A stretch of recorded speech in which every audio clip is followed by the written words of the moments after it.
ಎಲ್ಲರಿಗೂ ನಮಸ್ಕಾರ. ಮಾನ್ಯ ಸಹ ವಿಸ್ತರಣಾ ನಿರ್ದೇಶಕರಾದ ರಘುಪ್ರಸಾದ್ ಸರ್ ಅವರೇ ಹಾಗೂ ಇಲ್ಲಿ ನೆರೆದಿರುವಂಥ ಎಲ್ಲ ನಮ್ಮ ಕೃಷಿ ವಿಶ್ವವಿದ್ಯಾಲಯದ ಸಿಬ್ಬಂದಿ ವರ್ಗದವರೇ, ಪ್ರಾಧ್ಯಾಪಕರೇ ಮತ್ತು ನನ್ನ ನೆಚ್ಚಿನ ರೈತ ಬಾಂಧವರೇ,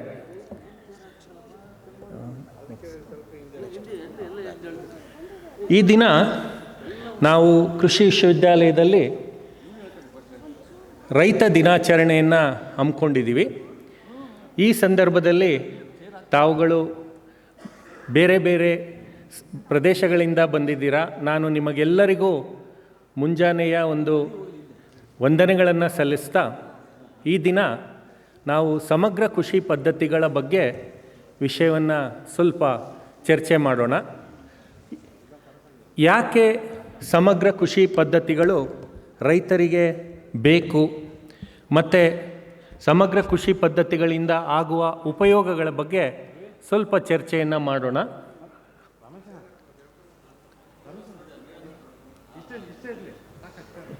ಸರ್, ಸ್ಲೈಡ್.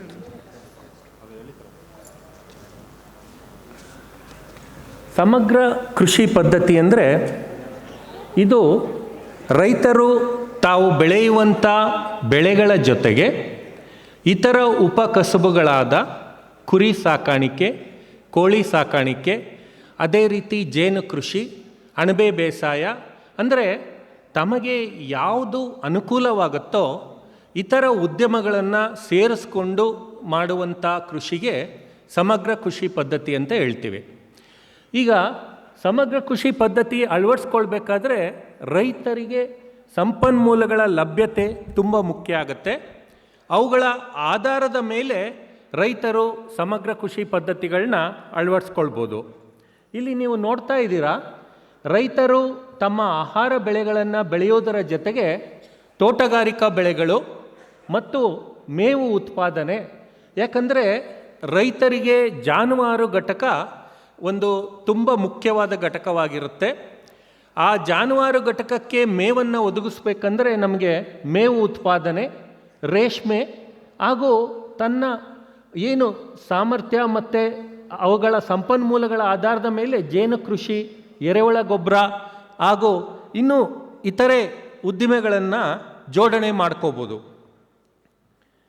ಯಾಕೆ ಸಮಗ್ರ ಕೃಷಿ ಪದ್ಧತಿ ಬೇಕು? ನಮ್ಮ ನೆಚ್ಚಿನ ರೈತ ಬಾಂಧವರೇ, ಕರ್ನಾಟಕ ರಾಜ್ಯವು ಕೃಷಿ ಪ್ರಧಾನವಾದ ರಾಜ್ಯವಾಗಿದೆ ಮತ್ತು 60% ಜನಸಂಖ್ಯೆ ಕೃಷಿಯ ಮೇಲೆ ಅವಲಂಬಿತವಾಗಿದೆ. ಎರಡನೇ ಮುಖ್ಯ ವಿಷಯ ಅಂದರೆ ನಮ್ಮ ರಾಜ್ಯ ಮಳೆಯಾಶ್ರಿತ ಬೇಸಾಯವನ್ನು ಮುಖ್ಯವಾಗಿ ಅವಲಂಬಿಸಿದೆ. ಅಂದರೆ ಕೇವಲ 36% ಪ್ರದೇಶ ನೀರಾವರಿಯನ್ನು ಒಳಗೊಂಡಿದೆ. ಇನ್ನು 64% ಪ್ರದೇಶ ಮಳೆಯಾಶ್ರಯ ಕೃಷಿಯನ್ನು ಅವಲಂಬಿತವಾಗಿದೆ. ಮತ್ತು ರಾಜ್ಯದಲ್ಲಿ 76% ಸಣ್ಣ ಮತ್ತು ಅತಿ ಸಣ್ಣ ಹಿಡುವಳಿದಾರರಿದ್ದಾರೆ. ಇವತ್ತು ರೈತರ ಸರಾಸರಿ ಹಿಡುವಳಿ 1.55 ಹೆಕ್ಟರ್ನಷ್ಟಿದೆ. ಅಂದರೆ ಈ ದೇಶದಲ್ಲಿ ಎರಡನೇ ಅತಿ ಹೆಚ್ಚು ಒಣ ಪ್ರದೇಶ ಅಂತ ಹೇಳೋದಾದರೆ ಅದು ನಮ್ಮ ಕರ್ನಾಟಕ ರಾಜ್ಯ ಅಂತ ಹೇಳಬೇಕಾಗತ್ತೆ. ರಾಜಸ್ಥಾನವನ್ನು ಬಿಟ್ಟರೆ ನಂತರ ಅತಿ ಹೆಚ್ಚು ಒಣ ಪ್ರದೇಶವನ್ನು ಒಳಗೊಂಡಿರುವ ಪ್ರದೇಶ ಕರ್ನಾಟಕ. ಹಾಗಾಗಿ ಸಮಗ್ರ ಕೃಷಿಯನ್ನು ಮಾಡಿದರೆ ನಾವು ಸುಸ್ಥಿರತೆಯನ್ನು ಕಾಣ್ಬೋದು. ಅಧಿಕ ತಾಪಮಾನ ನೀವು ಗಮನಿಸ್ತಾ ಇದ್ದೀರಾ. ಇತ್ತೀಚಿನ ದಿನಗಳಲ್ಲಿ ಈ ಹವಾಮಾನ ವೈಪರೀತ್ಯತೆ, ಅಧಿಕ ತಾಪಮಾನ ಹಾಗೂ ಅಸ್ಥಿರ ಮಳೆ ಸನ್ನಿವೇಶ ಕೃಷಿ ಬೆಳೆ ಉತ್ಪಾದನೆಯ ಮೇಲೆ ಪ್ರಭಾವವನ್ನು ಬೀರ್ತಾ ಇದೆ. ಕುಂಠಿತಗೊಂಡಿರುವ ಮಳೆ ಮತ್ತು ಸಸ್ಯ ಸಂಕುಲಗಳ ನಾಶದಿಂದ ಭೂಮಿಯ ಫಲವತ್ತತೆ ಜೊತೆಯಲ್ಲಿ ಭೂಮಿಯ ಭೌತಿಕ, ರಾಸಾಯನಿಕ ಮತ್ತು ಜೈವಿಕ ಗುಣಧರ್ಮಗಳು ತುಂಬ ಕಡಿಮೆ ಆಗ್ತಾ ಇದ್ದಾವೆ. ಇತ್ತೀಚಿನ ದಿನದಲ್ಲಿ ನಾವು ಮಣ್ಣು ಪರೀಕ್ಷೆಯನ್ನು ಮಾಡಿಸಿದ್ರೆ ಮಣ್ಣಿನಲ್ಲಿ ಸಾವಯವ ಇಂಗಾಲದ ಪ್ರಮಾಣವನ್ನು ನೀವು ಗಮನಿಸಿದ್ರೆ ಒಂದು ಆತಂಕಕಾರಿ ವಿಷಯ ಅಂತಲೇ ಹೇಳಬೇಕು. ಯಾಕಂದರೆ ನಾನು ನೈಸರ್ಗಿಕ ಕೃಷಿ ಪ್ರಾಯೋಜನೆಯಲ್ಲಿ ಸುಮಾರು 8,022 ಜನ ರೈತರ ಮಣ್ಣು ಪರೀಕ್ಷೆಯ ಆಧಾರದ ಮೇಲೆ ಹೇಳೋದಾದರೆ ಇವತ್ತು ಮಣ್ಣಿನಲ್ಲಿ ಸಾವಯವ ಇಂಗಾಲದ ಪ್ರಮಾಣ 0.32ರಿಂದ 0.37 ಕಾಣ್ತಾ ಇದ್ದೀವಿ. ಅಂದರೆ ಅದು ಮಧ್ಯಮ ಕ್ರಮಾಂಕ ಏನು 0.5 ಅದಕ್ಕಿಂತ ತುಂಬ ಕಡಿಮೆ ಇದೆ. ಹಾಗಾಗಿ ನಾವು ಸಾವಯವ ಇಂಗಾಲದ ಬಗ್ಗೆ ತುಂಬನೇ ನಾವು ಗಮನ ಹರಿಸ್ಬೇಕು. ಹೇಗೆ ನಮಗೆ ನಾಡಿ ಬಳಿತ ಮುಖ್ಯನೋ ಮಣ್ಣಿಗೆ ಸಾವಯವ ಇಂಗಾಲ ಮುಖ್ಯ ಆಗತ್ತೆ. ಅದರ ಆಧಾರದ ಮೇಲೆ ಮುಖ್ಯ ಏನು ಈ ಭೌತಿಕ, ರಾಸಾಯನಿಕ ಹಾಗೂ ಜೈವಿಕ ಗುಣಧರ್ಮಗಳು ಅವಲಂಬಿತವಾಗಿರ್ತವೆ. ಅನಿಶ್ಚಿತ ಹವಾಮಾನ ಅಂದರೆ ಹವಾಮಾನದ ವೈಪರೀತ್ಯತೆ, ಕುಸಿಯುತ್ತಿರುವ ಅಂತರ್ಜಲ ಮಟ್ಟ, ಕ್ಷೀಣಿಸುತ್ತಿರುವ ಮಣ್ಣಿನ ಆರೋಗ್ಯ. ಒಂದು ಆತಂಕಕಾರಿ ವಿಷಯ ಅಂದರೆ ಕರ್ನಾಟಕದಲ್ಲಿ 19.5% ಮಣ್ಣು ಆಮ್ಲೀಯ ಗುಣವನ್ನು ಹೊಂದಿದೆ. 11.2% ಮಣ್ಣು ಕ್ಷಾರ ಮಣ್ಣು.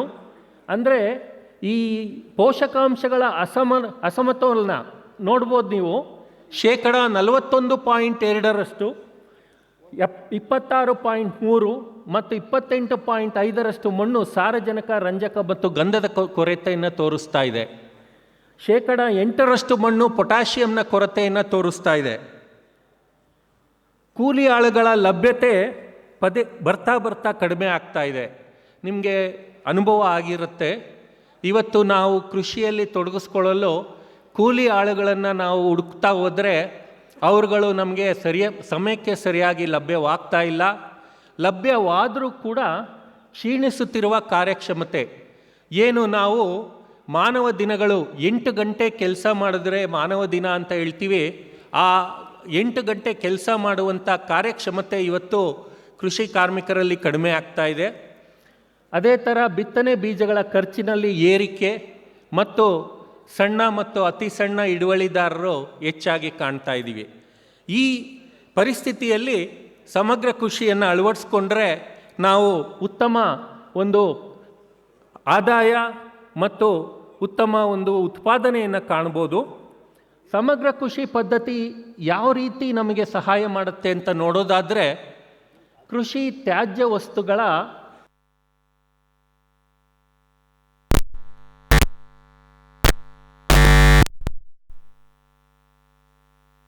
ನಮ್ಮ ಭೂಮಿಯಲ್ಲಿ ಬೆಳಿತೀವಿ. ಆ ಮೇವನ್ನು ತಿಂದಂಥ ಜಾನುವಾರುಗಳು ನಮಗೆ ಸಗಣಿ ಗಂಜಲವನ್ನು ಕೊಡ್ತವೆ. ಆ ಸಗಣಿ ಗಂಜಲವನ್ನು ನಾವು ತಗೊಂಡು ಕೊಟ್ಟಿಗೆ ಗೊಬ್ಬರ ಮಾಡ್ಕೋಬೋದು, ಇಲ್ಲ ಎರೆಹುಳ ಗೊಬ್ಬರವನ್ನು ತಯಾರು ಮಾಡ್ಕೋಬೋದು. ಅದು ನಮ್ಮ ಜಮೀನಿನಲ್ಲೇ ಅದು ಒಂದು ಮರುಬಳಕೆ ಆಗುತ್ತೆ. ಮಣ್ಣಿನ ಫಲವತ್ತತೆ ಕಾಪಾಡ್ಕೋಬೋದು. ಯಾಕಂದರೆ ನಾನು ಆಗಲೇ ಹೇಳಿದೆ, ಹೆಚ್ಚು ಇವತ್ತು ರಾಸಾಯನಿಕ ಪದಾರ್ಥಗಳನ್ನು ನಾವು ಬಳಸ್ತಾ ಇರೋದರಿಂದ ಮಣ್ಣಿನ ರಾಸಾಯನಿಕ ಗುಣಧರ್ಮದಲ್ಲಿ ವ್ಯತ್ಯಯ ಕಾಣ್ತಾ ಇದ್ದೀವಿ.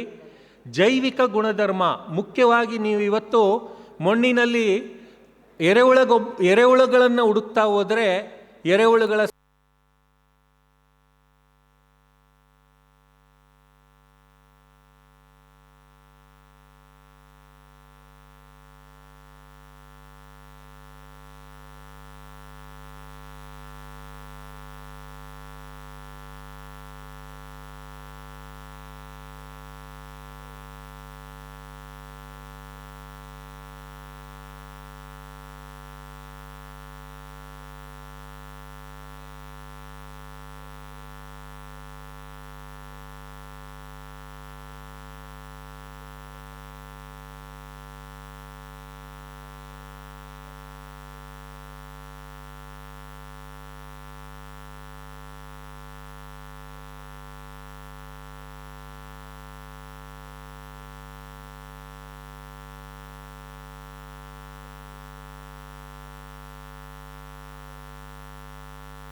ಒಂದು ಉಪಕಸಬನ್ನು ನಾವು ಕೃಷಿ ಜೊತೆ ಮಾಡೋದಾದರೆ ಅಲ್ಲಿ ವಲಸೆ ಒಂದು ಬೇಕಾಗಿಲ್ಲ.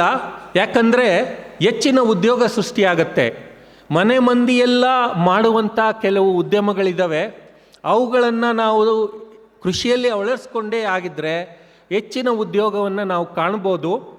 ಸಮಗ್ರ ಕೃಷಿಯನ್ನು ಮಾಡುವಂಥ ರೈತರು, ನಾವು ಬರೀ ಏಕ ಬೆಳೆ ಪದ್ಧತಿಯನ್ನು ಬೆಳೀತಿರುವಂಥ ರೈತರಿಗೆ ಹೋಲಿಸಿ ನೋಡಿದಾಗ ಏಕ ಬೆಳೆ ಪದ್ಧತಿಯಲ್ಲಿ ಆಗುವಂಥ ಉದ್ಯೋಗ ಸೃಷ್ಟಿಗಿಂತ ಸಮಗ್ರ ಕೃಷಿ ಪದ್ಧತಿಯಲ್ಲಿ ಸುಮಾರು ಒಂದು 400ರಿಂದ 450 ಮಾನವ ದಿನಗಳು ಸೃಷ್ಟಿಯಾಗತ್ತೆ ಅಂತ ಹೇಳ್ತೀವಿ. ಮಾನವ ದಿನಗಳು ಅಂದರೆ 8 ಗಂಟೆ ಕೆಲಸಕ್ಕೆ ಒಂದು ಮಾನವ ದಿನ ಅಂತೀವಿ.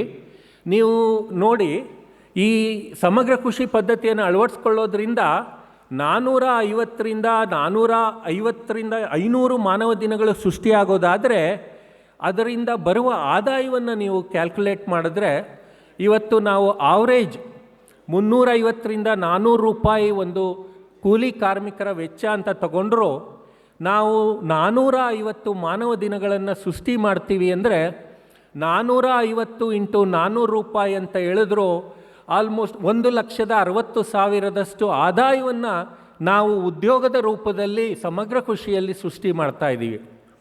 ಮತ್ತು ರೈತರ ನಂಬಿಕೆ, ವಿಶ್ವಾಸ, ಆತ್ಮಸ್ಥೈರ್ಯ ಹೆಚ್ಚುತ್ತದೆ. ಇವತ್ತೇನಾಗಿದೆ, ನಾವು ಏಕ ಬೆಳೆ ಪದ್ಧತಿಯನ್ನು ಬೆಳೀತಾ ಹೋದರೆ ಆ ಬೆಳೆಯ ಒಂದು ಕೊನೆಯಲ್ಲಿ ಮಾರುಕಟ್ಟೆ ವೆಚ್ಚ, ಇವತ್ತು ನಿಮಗೆಲ್ಲ ಗೊತ್ತಿದೆ, ಮುಸ್ಕಿನ ಜೋಳವನ್ನು ಸುಮಾರು ಜಾಗದಲ್ಲಿ ಬೆಳೀತಾರೆ, ಹೆಚ್ಚಿನ ವಿಸ್ತೀರ್ಣದಲ್ಲಿ ಬೆಳೀತಾರೆ, ಆದರೆ ಅದರ ಬೆಲೆ ಕುಸಿತ ಆಗತ್ತೆ. ಯಾಕೆ ಅಂದರೆ ಹೆಚ್ಚು ಉತ್ಪಾದನೆ ಏಕ ಬೆಳೆ ಪದ್ಧತಿಯಲ್ಲಿ ನಾವು ನೋಡಿದಾಗ ಅಲ್ಲಿ ಬಂದಂಥ ಬೆಳೆಗೆ ಸೂಕ್ತವಾದ ಮಾರುಕಟ್ಟೆ ಸಿಗೋದಿಲ್ಲ. ನಮಗೆ ಮುಖ್ಯವಾಗಿ ಬೇಕಾಗಿರೋದು, ನಾವು ಜಮೀನನ್ನು ವಿವಿಧ ಭಾಗಗಳನ್ನಾಗಿ ಮಾಡಿಕೊಂಡು ಏಕ ಬೆಳೆ ಪದ್ಧತಿಯನ್ನು ಬಿಟ್ಟು ಸಮಗ್ರ ಕೃಷಿ ಪದ್ಧತಿಯನ್ನು ಅಳವಡಿಸ್ಕೊಂಡಿದ್ದೆ ಆದರೆ ರೈತರಿಗೆ ಒಂದು ಒಳ್ಳೆಯ ಆದಾಯವನ್ನು ನಾವು ಇಲ್ಲಿ ನೋಡ್ಬೋದು. ರೈತರ ಜೀವನ ಮಟ್ಟದಲ್ಲಿ ಗಣನೀಯ ಸುಧಾರಣೆಯನ್ನು ನಾವು ಕಾಣ್ಬೋದು.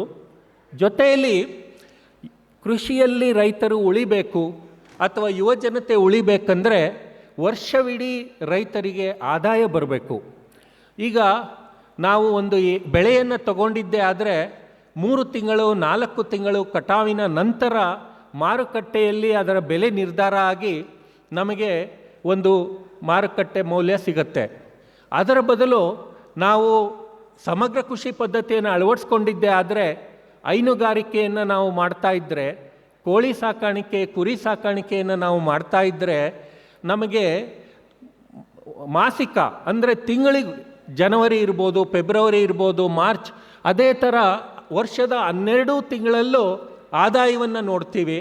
ಯಾಕಂದರೆ ಒಂದಲ್ಲ ಒಂದು ಅವಶ್ಯಕತೆಗೆ ತಕ್ಕಂತೆ ನಾವು ಕುರಿ ಅಥವಾ ಕೋಳಿ ಅಥವಾ ಯಾವುದಾದ್ರೂ ಒಂದು ಉಪಕಸಬಿಂದ ಬರುವಂಥ ಒಂದು ಉತ್ಪನ್ನವನ್ನು ಮಾರಾಟ ಮಾಡಿ ನಾವು ಒಂದು ಖರ್ಚನ್ನು ನೀಗಿಸ್ಕೋಬೋದು.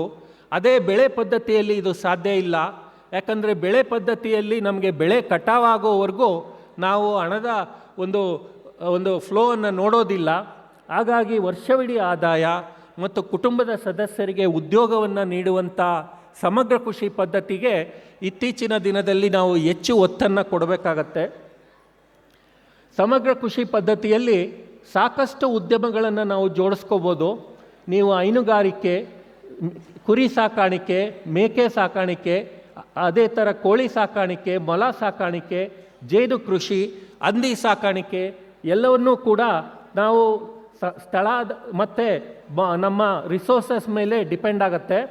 ಸೊ ನಮಗೆ ಸಮಗ್ರ ಕೃಷಿಯನ್ನು ಮಾಡಬೇಕಾದ್ರೆ ಯಾವ ರೀತಿ ನಾವು ಒಂದು ವ್ಯವಸ್ಥೆಯನ್ನು ಮಾಡ್ಕೋಬೇಕು ಅನ್ನೋದಾದರೆ, ಮೊದಲನೇದಾಗಿ ನಾವು 1 ಹೆಕ್ಟೇರ್ ಪ್ರದೇಶವನ್ನು 5 ಸಮಭಾಗಗಳನ್ನಾಗಿ ಮಾಡಿಕೊಂಡು ಪ್ರತಿ ಒಂದು 20 ಗುಂಟೆ ಜಾಗದಲ್ಲಿ ಒಂದನೇ ಒಂದು ವಿಭಾಗ ಅಂದರೆ ಕೃಷಿ ಮತ್ತು ತೋಟಗಾರಿಕಾ ವ್ಯವಸ್ಥೆ.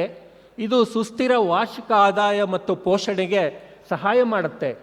ನಾವು ಇದರಲ್ಲಿ ಒಣಭೂಮಿ ತೋಟಗಾರಿಕಾ ಹಣ್ಣಿನ ಬೆಳೆಗಳು, ಮಾವಿರ್ಬೋದು, ಗೋಡಂಬಿ ಇರ್ಬೋದು, ಸಪೋಟ ಮತ್ತು ಬೇಲ, ಪೇರ್ಲೆ ಇವನ್ನ ಹಾಕ್ಕೋಬೋದು. ಒಣಭೂಮಿ ತೋಟಗಾರಿಕೆಯಲ್ಲಿ ಅಂತರ ಬೆಳೆಯಾಗಿ ಸೀತಾಫಲ, ರಾಮಫಲ, ಕವಳೆ ಮತ್ತು ಕಾರೆ, ಮತ್ತು ಸಣ್ಣ ಹಣ್ಣಿನ ಸಸ್ಯಗಳನ್ನ ಹಾಕ್ಕೋಬೋದು. ನಮ್ಮ ದಿನನಿತ್ಯದ ಆಹಾರಕ್ಕಾಗಿ ರಾಗಿ, ಅವರೆ, ಸೋಯಾಬೀನ್ ಅಥವಾ ತೊಗರಿನಂಥ ಆಹಾರ ಬೆಳೆಗಳನ್ನು ಬೆಳೆಸ್ಬೋದು. ಒಣಭೂಮಿ ತೋಟಗಾರಿಕೆಯಲ್ಲಿ 6 ವರ್ಷಗಳ ನಂತರ ಮೇವಿನ ಬೆಳೆಗಳನ್ನು ನಾವು ಅಂತರ ಬೆಳೆಯಾಗಿ ಪರಿಚಯಿಸ್ಬೋದು.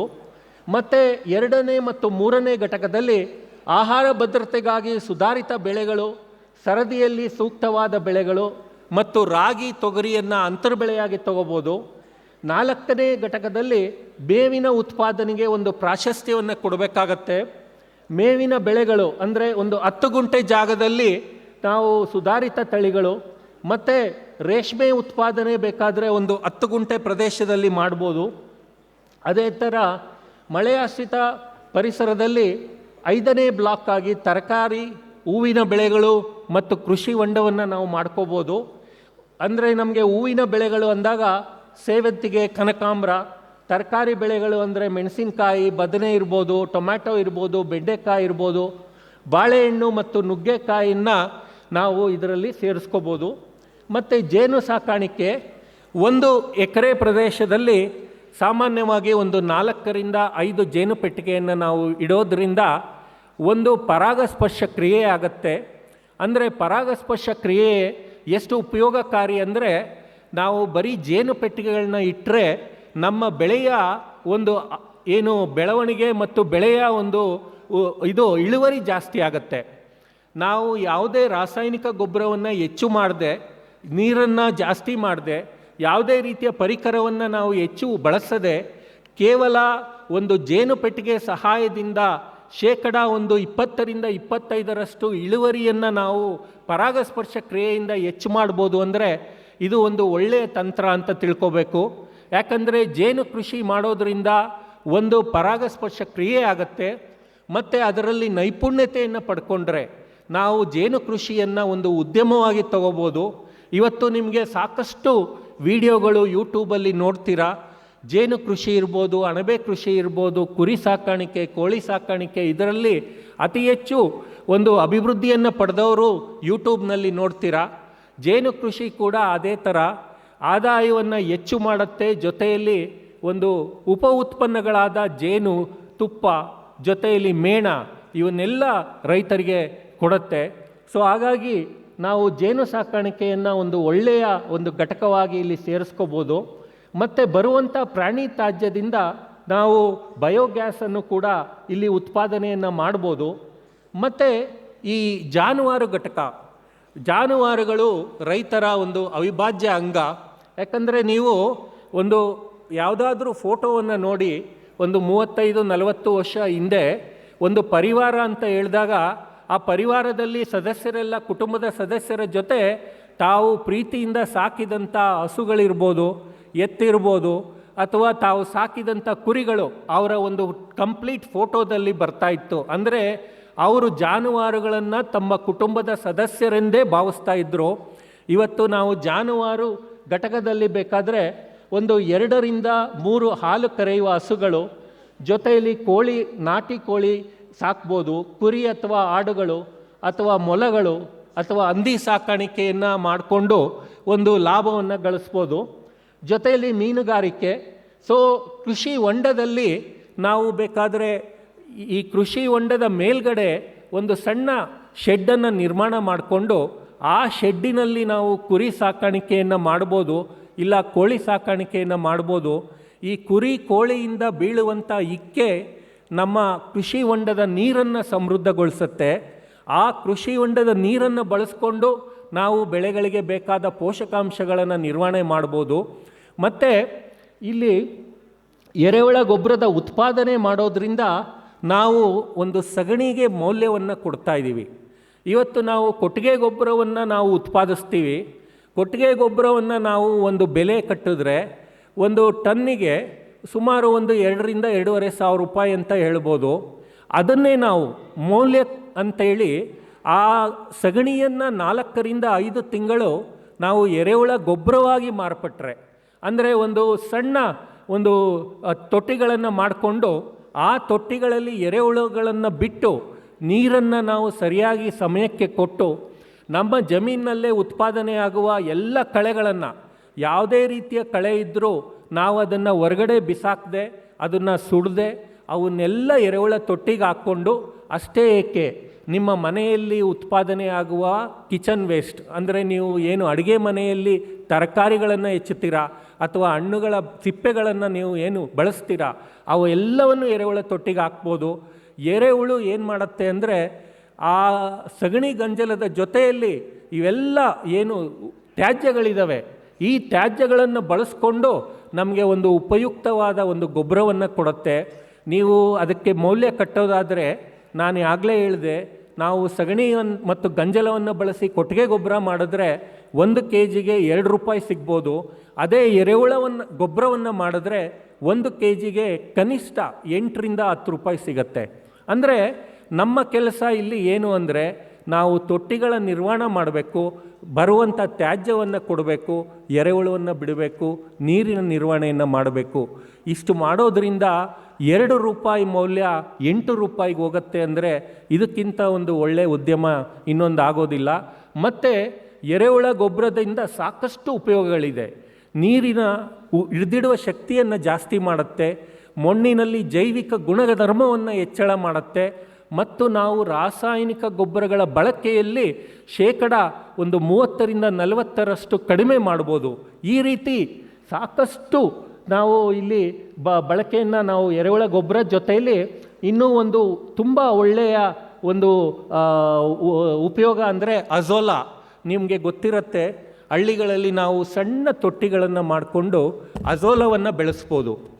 ಯಾಕೆ ಅಜೋಲಕ್ಕೆ ಪ್ರಾಮುಖ್ಯತೆ ಕೊಡಬೇಕು ಅಂದರೆ ಅಜೋಲಾ ಒಂದು ಒಳ್ಳೆಯ ಫೀಡ್ ಆಗುತ್ತೆ. ಅಂದರೆ ಹಸು ಇರ್ಬೋದು, ಕೋಳಿ ಇರ್ಬೋದು, ಕುರಿ ಇರ್ಬೋದು, ನಾವು ಕೊಡುವಂಥ ಬೂಸ ಇರ್ಬೋದು ಅಥವಾ ಮೇವಿನಲ್ಲಿ ಸ್ವಲ್ಪ ಕಡಿಮೆ ಮಾಡಿ ಅಜೋಲಾವನ್ನು ಒಂದು ಇಡಿಯಷ್ಟು ನಾವು ಕೊಡೋದ್ರಿಂದ ಅದರಲ್ಲಿರುವ ಪ್ರೋಟೀನ್ ಅಂಶ ಆ ಮೇವಾಗತ್ತೆ. ಆ ಮೇವಿಂದ ನಮಗೆ ಏನಾಗತ್ತೆ, ಹಾಲಿನ ಇಳುವರಿ ಜಾಸ್ತಿ ಆಗತ್ತೆ. ಮತ್ತು ಕೆಲವು ಸಂದರ್ಭದಲ್ಲಿ ಈ ಡೈರಿಯಲ್ಲಿ ಏನು ಹಾಲಿನ ಡೈರಿಯಲ್ಲಿ ನೀವು ಫ್ಯಾಟ್ ಕಂಟೆಂಟನ್ನು ಟೆಸ್ಟ್ ಮಾಡಿದಾಗ ಕೆಲವು ಸಂದರ್ಭದಲ್ಲಿ ಈ ಅಜೋಲವನ್ನು ಫೀಡ್ ಮಾಡಿದಾಗ ಬರುವಂಥ ಹಾಲಿನಲ್ಲಿ ಫ್ಯಾಟ್ ಕಂಟೆಂಟ್ ಕೂಡ ಚೆನ್ನಾಗಿರುತ್ತೆ. ಅಂದರೆ ಸಾಕಷ್ಟು ಉಪಯೋಗಗಳನ್ನು ನಾವು ನೋಡ್ತೀವಿ. ಫೀಡನ್ನು ನಾವು ಅಜೋಲಾ ರೂಪದಲ್ಲೂ ಸಬ್ಸ್ಟಿಟ್ಯೂಟ್ ಮಾಡ್ಬೋದು. ಸೊ ಇಲ್ಲಿ 1 ಹೆಕ್ಟೇರ್ ಮಳೆಯಾಶ್ರಿತ ಸಮಗ್ರ ಕೃಷಿ ಪದ್ಧತಿ ನಾವು ಅಳವಡಿಸ್ಕೊಂಡ್ರೆ ರಾಗಿ ಜೊತೆಯಲ್ಲಿ ತೊಗರಿ, ಅಲಸಂದೆ, ತರಕಾರಿ ಬೆಳೆಗಳು ಮತ್ತು ಪರ್ಯಾಯ ಭೂಬಳಕೆ, ಮರ ಕಡಿಯುವುದು, ಜೀವರಾಶಿ ಇವುಗಳೆಲ್ಲವನ್ನು ನಾವು ನೋಡಿಕೊಂಡು ಜೊತೆಯಲ್ಲಿ ವಾಣಿಜ್ಯ ಬೆಳೆಗಳಾದ ಹಿಪ್ಪುನೇರಳೆ, ರೇಷ್ಮೆ, ಜಾನುವಾರು ಘಟಕಗಳಾದ ಕೋಳಿ, ಕುರಿ, ಹಸು, ಮೀನುಗಾರಿಕೆ, ಗೊಬ್ಬರ, ಎರೆಹುಳು ಗೊಬ್ಬರ ಇವೆಲ್ಲವನ್ನು ನಾವು 1 ಹೆಕ್ಟೇರ್ ಪ್ರದೇಶದಲ್ಲಿ ತೆಗೆದುಕೊಂಡಾಗ ಅಲ್ಲಿ ಬರುವಂಥ ಲಾಭ ವೆಚ್ಚದ ಅನುಪಾತವನ್ನು ನಾವು ಇಲ್ಲಿ ಕೊಟ್ಟಿದ್ದೀವಿ. ನಮಗೆ 1 ಹೆಕ್ಟೇರ್ ಪ್ರದೇಶಕ್ಕೆ ಉತ್ಪಾದನಾ ವೆಚ್ಚ 83,700 ರೂಪಾಯಿ ಬಂದರೆ ಲಾಭ 2,45,000 ರೂಪಾಯಿ ಬರುತ್ತೆ. ಅಂದರೆ ನಿವ್ವಳ ಲಾಭ 1,61,588 ರೂಪಾಯಿಯಷ್ಟು ನಿವ್ವಳ ಲಾಭವನ್ನು ಸಮಗ್ರ ಕೃಷಿ ಪದ್ಧತಿಯಲ್ಲಿ ಮಳೆಯಾಶ್ರಯದಲ್ಲಿ ತಗೋಬೋದು. ಅಂದರೆ ಇಲ್ಲಿ ಲಾಭ ವೆಚ್ಚದ ಅನುಪಾತ ಅಂತ ನೋಡಿದಾಗ ನಾವು 1 ರೂಪಾಯಿ ಹೂಡಿಕೆಯಿಂದ 2 ರೂಪಾಯಿ 93 ಪೈಸೆಯನ್ನು ನಾವು ಆದಾಯವಾಗಿ ಪಡಿಬೋದು. ಜೊತೆಯಲ್ಲಿ ಉದ್ಯೋಗ ಸೃಷ್ಟಿ. ಯಾಕೆ ನಾನು ಈ ಉದ್ಯೋಗ ಸೃಷ್ಟಿಗೆ ಹೆಚ್ಚು ಒತ್ತನ್ನು ಕೊಡ್ತಾ ಇದ್ದೀನಿ ಅಂದರೆ ನಿಮಗೆಲ್ಲ ಗೊತ್ತಿದೆ, ಇವತ್ತು ನಮಗೆ ಈ ಗ್ರಾಮೀಣ ಪ್ರದೇಶದಲ್ಲಿ ಯುವಜನತೆಯನ್ನು ಉಳಿಸ್ಕೋಬೇಕು.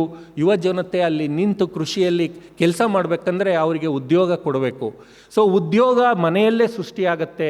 ಸಾಕಷ್ಟು ಉದ್ಯಮಗಳನ್ನು ನಾವು ಜೋಡಿಸ್ಕೊಂಡ್ರೆ ಉದ್ಯೋಗ ಸೃಷ್ಟಿಯಾಗತ್ತೆ.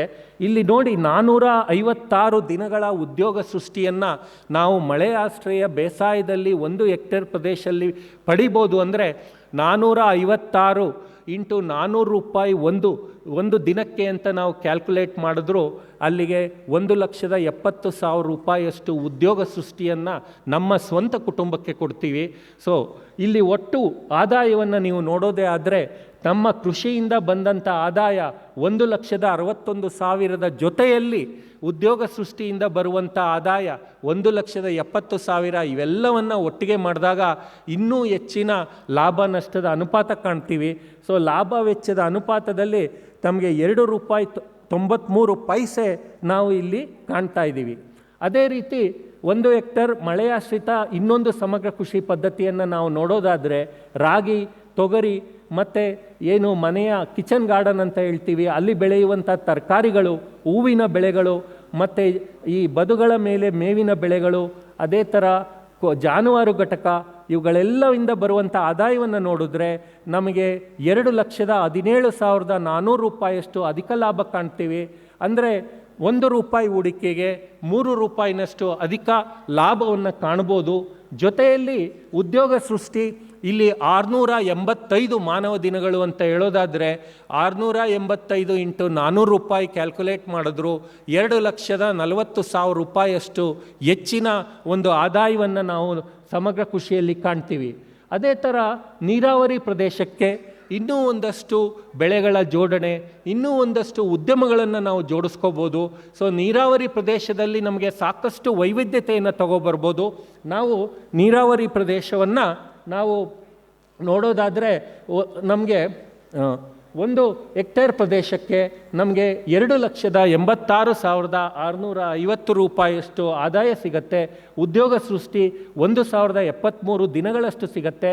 ನಾನು ನಮ್ಮ ಕೃಷಿ ವಿಶ್ವವಿದ್ಯಾಲಯದ ಒಂದು ಏನು ಪರಿಶ್ರಮ ಮತ್ತು ರೈತರ ಕಾಳಜಿಗೋಸ್ಕರ ಈ ಏನು ಒಂದು RKVY ಪ್ರಾಜೆಕ್ಟ್, ರಾಷ್ಟ್ರೀಯ ಕೃಷಿ ವಿಕಾಸ ಯೋಜನೆ ಅಂತೇಳಿ ಕೃಷಿ ವಿಶ್ವವಿದ್ಯಾಲಯ ಬೆಂಗಳೂರು ವತಿಯಿಂದ 2010-11ರಿಂದ 2015-16ರವರೆಗೆ ಸುಮಾರು 17,322 ಜನ ರೈತರ ತಾಕಿನಲ್ಲಿ ಸಮಗ್ರ ಕೃಷಿ ಪ್ರಾತ್ಯಕ್ಷಿಕೆಗಳನ್ನು ಕೃಷಿ ವಿಶ್ವವಿದ್ಯಾಲಯದಿಂದ ಕೈಗೊಂಡು ನಮ್ಮ ಕರ್ನಾಟಕ ರಾಜ್ಯದ 10 ಜಿಲ್ಲೆಗಳಲ್ಲಿ ಏನು ನಾವು ಜಿಲ್ಲೆಗಳಾದ ಬೆಂಗಳೂರು ನಗರ ಇರ್ಬೋದು, ಬೆಂಗಳೂರು ಗ್ರಾಮೀಣ ಪ್ರದೇಶ, ಇವುಗಳನ್ನೆಲ್ಲ ನೋಡೋದಾದರೆ ನಮಗೆ 60 ಮಾದರಿಗಳನ್ನು ಇವತ್ತು ನಾವು ಡೆವಲಪ್ ಮಾಡಿದ್ದೀವಿ.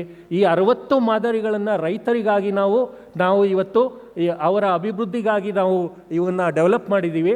ಅದೇ ಥರ ಸಮಗ್ರ ಕೃಷಿ ಪದ್ಧತಿ ಪ್ರಾತ್ಯಕ್ಷಿಕೆಗಳು 17,322 ಜನ ರೈತರ ತಾಕಿನಲ್ಲಿ 2010-11ರಿಂದ 2015-16ರವರೆಗೆ ಪ್ರಾತ್ಯಕ್ಷಿಗಳನ್ನ ಕೈಗೊಂಡ ನಂತರ ಅವರ ಆದಾಯ 1 ರೂಪಾಯಿ ಹೂಡಿಕೆಗೆ 4 ರೂಪಾಯಿ 36 ಪೈಸೆಯಷ್ಟು ಜಾಸ್ತಿ ಆಗಿರುವುದು ನಮ್ಮ ಒಂದು ಆರ್ಥಿಕ ವಿಶ್ಲೇಷಣೆಯಿಂದ ಕಂಡುಬಂದಿದೆ. ಆದ್ದರಿಂದ ರೈತ ಬಾಂಧವರೇ, ಸಮಗ್ರ ಕೃಷಿ ಪದ್ಧತಿಯನ್ನು ಅಳವಡಿಸ್ಕೊಳ್ಳಿ.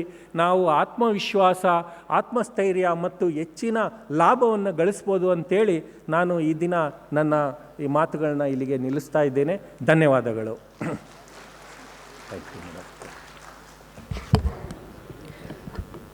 ರೈತರಿಗೆ ಭದ್ರ ಆದಾಯ, ಕಡಿಮೆ ಅಪಾಯ ಮತ್ತು ಸುಸ್ಥಿರ ಜೀವನ ನೀಡಲು ಸಮಗ್ರ ಕೃಷಿಯ ಅಳವಡಿಕೆ ಅತ್ಯಗತ್ಯ ಎಂದು ಮಾಹಿತಿಯನ್ನು ಹಂಚಿಕೊಂಡಂತಹ ಡಾಕ್ಟರ್ MT ಸಂಜಯ್ ರವರಿಗೆ ಎಲ್ಲರ ಪರವಾಗಿ ಧನ್ಯವಾದಗಳನ್ನು ಅರ್ಪಿಸ್ತಾ ಇದ್ದೇವೆ.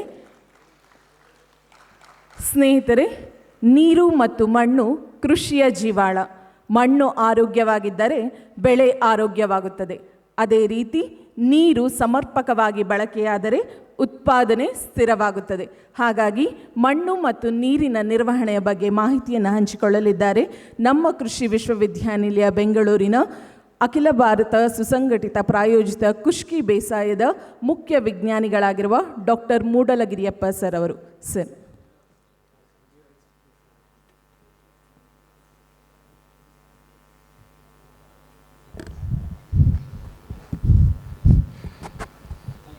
ಎಲ್ಲರಿಗೂ ನಮಸ್ಕಾರ.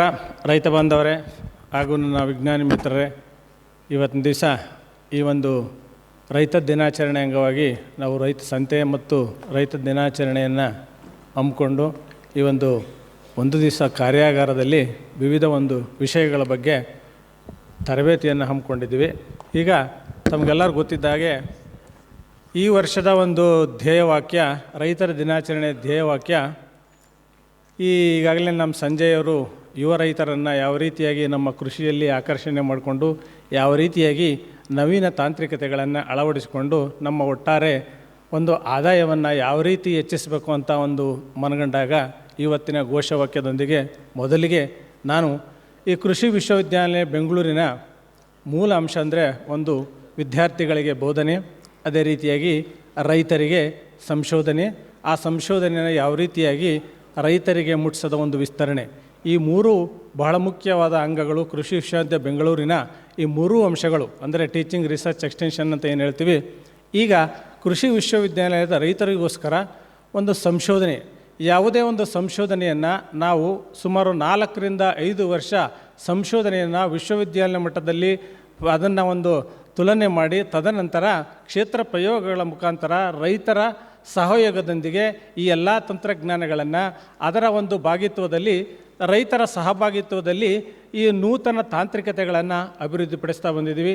ಅದೇ ರೀತಿಯಾಗಿ ಇಂದಿನ ವರ್ಷ ಸುಮಾರು 25ರಿಂದ 30 ತಂತ್ರಜ್ಞಾನಗಳನ್ನು, ಹೊಸ ತಂತ್ರಜ್ಞಾನಗಳನ್ನು ಈಗಾಗಲೇ ನಾನು ಹೇಳ್ದಂಗೆ ಈ ಒಂದು ಘೋಷವಾಕ್ಯ ಯಾವ ರೀತಿಯಾಗಿ ನೂತನ ಒಂದು ತಾಂತ್ರಿಕತೆಗಳನ್ನು ಅಳವಡಿಸಿಕೊಂಡು ಯಾವ ರೀತಿಯಾಗಿ ಯುವ ಪೀಳಿಗೆಯ ರೈತರನ್ನು ನಮ್ಮ ಕೃಷಿಯತ್ತ ಆಕರ್ಷಿಸೋದು ನೋಡಿಕೊಂಡಾಗ ನಾವು ಕಳೆದ ವರ್ಷ ಕೃಷಿ ವಿಶ್ವವಿದ್ಯಾಲಯ ಬೆಂಗಳೂರಿನಲ್ಲಿ ಸುಮಾರು ತಾಂತ್ರಿಕತೆಗಳನ್ನು ಅಭಿವೃದ್ಧಿಪಡಿಸಿದ್ವಿ. ಅದರಲ್ಲಿ ವಿವಿಧ ತಳಿಗಳಲ್ಲಿ, ವಿವಿಧ ಬೆಳೆಗಳಲ್ಲಿ ಒಂದು ತಳಿಯ ಒಂದು ಸಂಶೋಧನೆ ಇರ್ಬೋದು, ಅದೇ ರೀತಿಯಾಗಿ ಹೊಸ ಹೊಸ ತಳಿಗಳು, ಅದೇ ರೀತಿಯಾಗಿ ಬೇರೆ ಬೇರೆ ತಂತ್ರಜ್ಞಾನಗಳು ಬೇಸಾಯ ಶಾಸ್ತ್ರದಲ್ಲಿರ್ಬೋದು, ಅದೇ ರೀತಿಯಾಗಿ ಇಲ್ಲಿ ಕೀಟಶಾಸ್ತ್ರ ಇರ್ಬೋದು, ಈ ಥರ ನಾನಾ ಒಂದು ತಂತ್ರಜ್ಞಾನಗಳನ್ನು ಹೋದ ವರ್ಷ ಸುಮಾರು 5 ವರ್ಷದ ಫಲಿತಾಂಶವನ್ನು ಕ್ರೋಢೀಕರಿಸಿ ಮೊದಲಿಗೆ ಹೊಸ ತಂತ್ರಜ್ಞಾನಗಳ ಬಗ್ಗೆ ನಾನು ಹೇಳಲಿಕ್ಕೆ ಇಚ್ಛಪಡಿಸ್ತೀನಿ. ನೆಕ್ಸ್ಟ್, ಈಗ ಸಾಕಷ್ಟು ನಮ್ಮ ಇದು ಉತ್ತರ ಕರ್ನಾಟಕದಲ್ಲಿ ಈಗ ಜೋಳ ಅಂತ ಏನು ಹೇಳ್ತೀವಿ, ಅಲ್ಲಿ ಸಾಕಷ್ಟು ಪ್ರಚಲಿತವಾಗ್ತಂತಲ್ಲಿ ಇಲ್ಲಿಯೂ ಕೂಡ ನಮ್ಮ ದಕ್ಷಿಣ ಕರ್ನಾಟಕದಲ್ಲಿ ಕೂಡ ಹೊಸ ಹೊಸ ಒಂದು ತಳಿಗಳ, ಹೊಸ ಹೊಸ ಬೆಳೆಗಳ ಕೂಡ ಪರಿಚಯ ಆಗ್ತಾಯಿದೆ. ಇಲ್ಲಿ ಚಾಮರಾಜನಗರದಲ್ಲಿ ನಮ್ಮ ಒಂದು ಸಂಶೋಧನಾ ಕೇಂದ್ರ ಇದೆ. ಆ ಸಂಶೋಧನಾ ಕೇಂದ್ರದಲ್ಲಿ ಇತ್ತೀಚೆಗೆ ಈ ಒಂದು ಜೋಳದ ತಳಿಯನ್ನು ಬಿಡುಗಡೆ ಮಾಡಿದ್ದೀವಿ. ಇದು ಕೂಡ ಬಹಳ ಮುಖ್ಯವಾದಂಥ ತಳಿ, ಅಧಿಕ ಧಾನ್ಯದ ಇಳುವರಿ ಬರುತ್ತೆ. ಅದೇ ರೀತಿಯಾಗಿ ಕಟಾವಿನ ಹಂತದಲ್ಲಿ ಕೂಡ ಎಲೆಗಳು ಹಸಿರಾಗೋದ್ರಿಂದ ಇದು ಮೇವಿಗೆ ಕೂಡ ಉತ್ತಮವಾದಂಥ ತಳಿಯಾಗಿರುತ್ತೆ. ಅದೇ ರೀತಿಯಾಗಿ ಇನ್ನು ಎಣ್ಣೆಕಾಳು, ಬಹುಶಃ ಈ ಎಣ್ಣೆಕಾಳಿನಲ್ಲಿ ಕೂಡ ಸಾಕಷ್ಟು ತಳಿಗಳನ್ನು ಅಭಿವೃದ್ಧಿಪಡಿಸಿದ್ವಿ. ಸೂರ್ಯಕಾಂತಿಯಲ್ಲಿ ಇತ್ತೀಚೆಗೆ ಸಾಕಷ್ಟು ಸಂಕರಣ ತಳಿಗಳನ್ನು ಅಭಿವೃದ್ಧಿಪಡಿಸಿದ್ವಿ. ಈ ಸೂರ್ಯಕಾಂತಿಯಲ್ಲಿ ಹೋದ ವರ್ಷ ಈ KBSH 78 ಒಂದು ತಳಿಯನ್ನು 2 ವರ್ಷದ ಹಿಂದೆ KBSH 90 ಅಂತ ಒಂದು ನೂತನ ತಳಿಯನ್ನು ಬಿಡುಗಡೆ ಮಾಡಿದ್ವಿ. ಅದಕ್ಕೆ ಹೋಲಿಸಿಕೊಂಡಾಗ ಈ ಸಂಕರಣ ತಳಿಯಾದಂಥ 78 ಕೂಡ ಭಾಳ ಉತ್ತಮವಾದ ತಳಿ ಅನಿಸ್ತಾ ಬರುತ್ತೆ.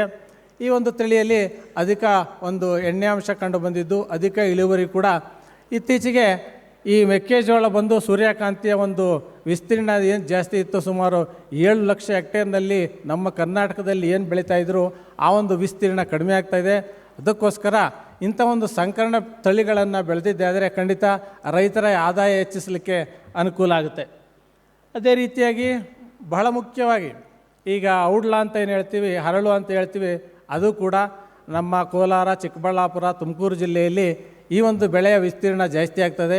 ಇದರಲ್ಲಿ ಕೂಡ ಸಾಕಷ್ಟು ರೈತರು ಈ ಒಂದು ಸಂಕರಣ ತಳಿಗಳ ಒಂದು ಕೊರತೆ ಇದ್ದಿದ್ದರಿಂದ ಇದರಲ್ಲಿ ಕೂಡ ನಾವು ಆ ರೈತರ ಒಂದು ಇದನ್ನು ಮನಗಂಡು ನಮ್ಮ ಕೃಷಿ ವಿಶ್ವವಿದ್ಯಾಲಯ ಬೆಂಗಳೂರಿನಲ್ಲಿ ಇತ್ತೀಚೆಗೆ ಸಂಕರಣ ತಳಿಯನ್ನು ಔಡ್ಲದಲ್ಲಿ ಕೂಡ ಬಿಡುಗಡೆ ಮಾಡಿದ್ದೀವಿ.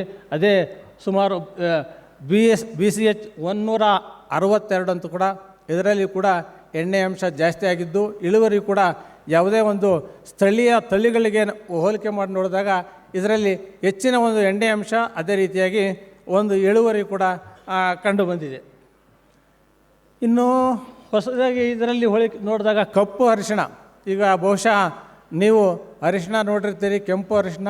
ಈ ಕಪ್ಪು ಅರಿಶಿಣದ ಬಗ್ಗೆ ಕೂಡ ಸಾಕಷ್ಟು ಸಂಶೋಧನೆ ಮಾಡಿ ಅದರಲ್ಲಿ ಕೂಡ ನಾವು ಸುಧಾರಿತ ತಳಿಗಳನ್ನು ಅಭಿವೃದ್ಧಿಪಡಿಸಲಾಗಿದೆ. ಅದೇ ರೀತಿಯಾಗಿ ಈಗ ಬೇರೆ ಬೇರೆ ಸುಧಾರಿತ ತಳಿಗಳನ್ನೆಲ್ಲ ಕೂಡ ಅರಿಶಿಣ ಬೆಳೆಯಲ್ಲಿ ಕೂಡ ನಾವು ಈ ಒಂದು ಕೃಷಿ ವಿಶ್ವವಿದ್ಯಾಲಯದಿಂದ ಅಭಿವೃದ್ಧಿಪಡಿಸಿ ರೈತರಿಗೋಸ್ಕರ ಬಿಡುಗಡೆ ಮಾಡಿದ್ದಾಗಿದೆ. ಇನ್ನು ಈಗಾಗಲೇ ಸಮಗ್ರ ಕೃಷಿ ಪದ್ಧತಿಗಳಿಗಾಗಲೇ ಸಂಜಯ್ ಅವರು ಸಾಕಷ್ಟು ಮಾಹಿತಿ ಕೊಟ್ಟಿದ್ದಾರೆ. ಕಳೆದ ವರ್ಷ ಸುಮಾರು 60 ಸಮಗ್ರ ಕೃಷಿ ಪದ್ಧತಿಗಳನ್ನು ವಿವಿಧ ತಾಲೂಕುಗಳಿಗೆ, ವಿವಿಧ ಜಿಲ್ಲೆಗಳಿಗೆ ನಾವು ಆಯಾ ಒಂದು ಭಾಗಕ್ಕೆ ಶಿಫಾರಸು ಮಾಡತಕ್ಕಂಥ ಸಮಗ್ರ ಕೃಷಿ ಪದ್ಧತಿಗಳನ್ನು ವಿವಿಧ ತಾಲೂಕುಗಳಿಗೆ ಸುಮಾರು 60 ಸಮಗ್ರ ಕೃಷಿ ಪದ್ಧತಿಗಳನ್ನು ಅಭಿವೃದ್ಧಿಪಡಿಸಿ ರೈತರಿಗೋಸ್ಕರ ಒಂದು ಸುಮಾರು 60 ತಾಂತ್ರಿಕತೆಗಳನ್ನು ಅಭಿವೃದ್ಧಿಪಡಿಸಲಾಗಿದೆ.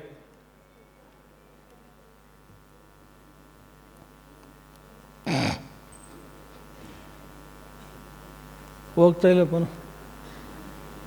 ಅವರಪ್ಪ ಮೂವ್ ಆಗ್ತಿಲ್ಲ.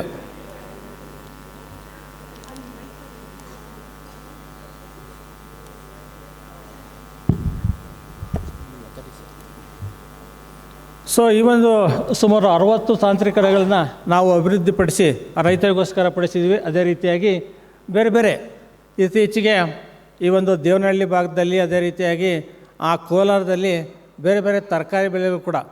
ಸೊ ಇತ್ತೀಚೆಗೆ ಬ್ರಕೋಲಿ ಅಂತ ಒಂದು ಬೆಳೆ ಸಾಕಷ್ಟು ಪ್ರಚಲಿತವಾಗ್ತಾ ಇದೆ. ಮಾರುಕಟ್ಟೆಯಲ್ಲಿ ಬೇಡಿಕೆ ಇದೆ, ಸುಮಾರು 150ರಿಂದ 200 ರೂಪಾಯಿ ಕೆ ಜಿ ಇದೆ. ಸೊ ಇಂಥ ಒಂದು ಬೇರೆ ಬೇರೆ ತರಕಾರಿ ಬೆಳೆಗಳನ್ನ ಕೂಡ ನಾವು ಇಲ್ಲಿ ಸಂಶೋಧನೆ ಮಾಡಿ ರೈತರಿಗೋಸ್ಕರ ಅಭಿವೃದ್ಧಿಪಡಿಸಿ ಬೇರೆ ಬೇರೆ ತಳಿಗಳನ್ನು ಕೂಡ ರೈತರಿಗೋಸ್ಕರ ಪರಿಚಯ ಮಾಡಿಸ್ತಾ ಇದ್ವಿ.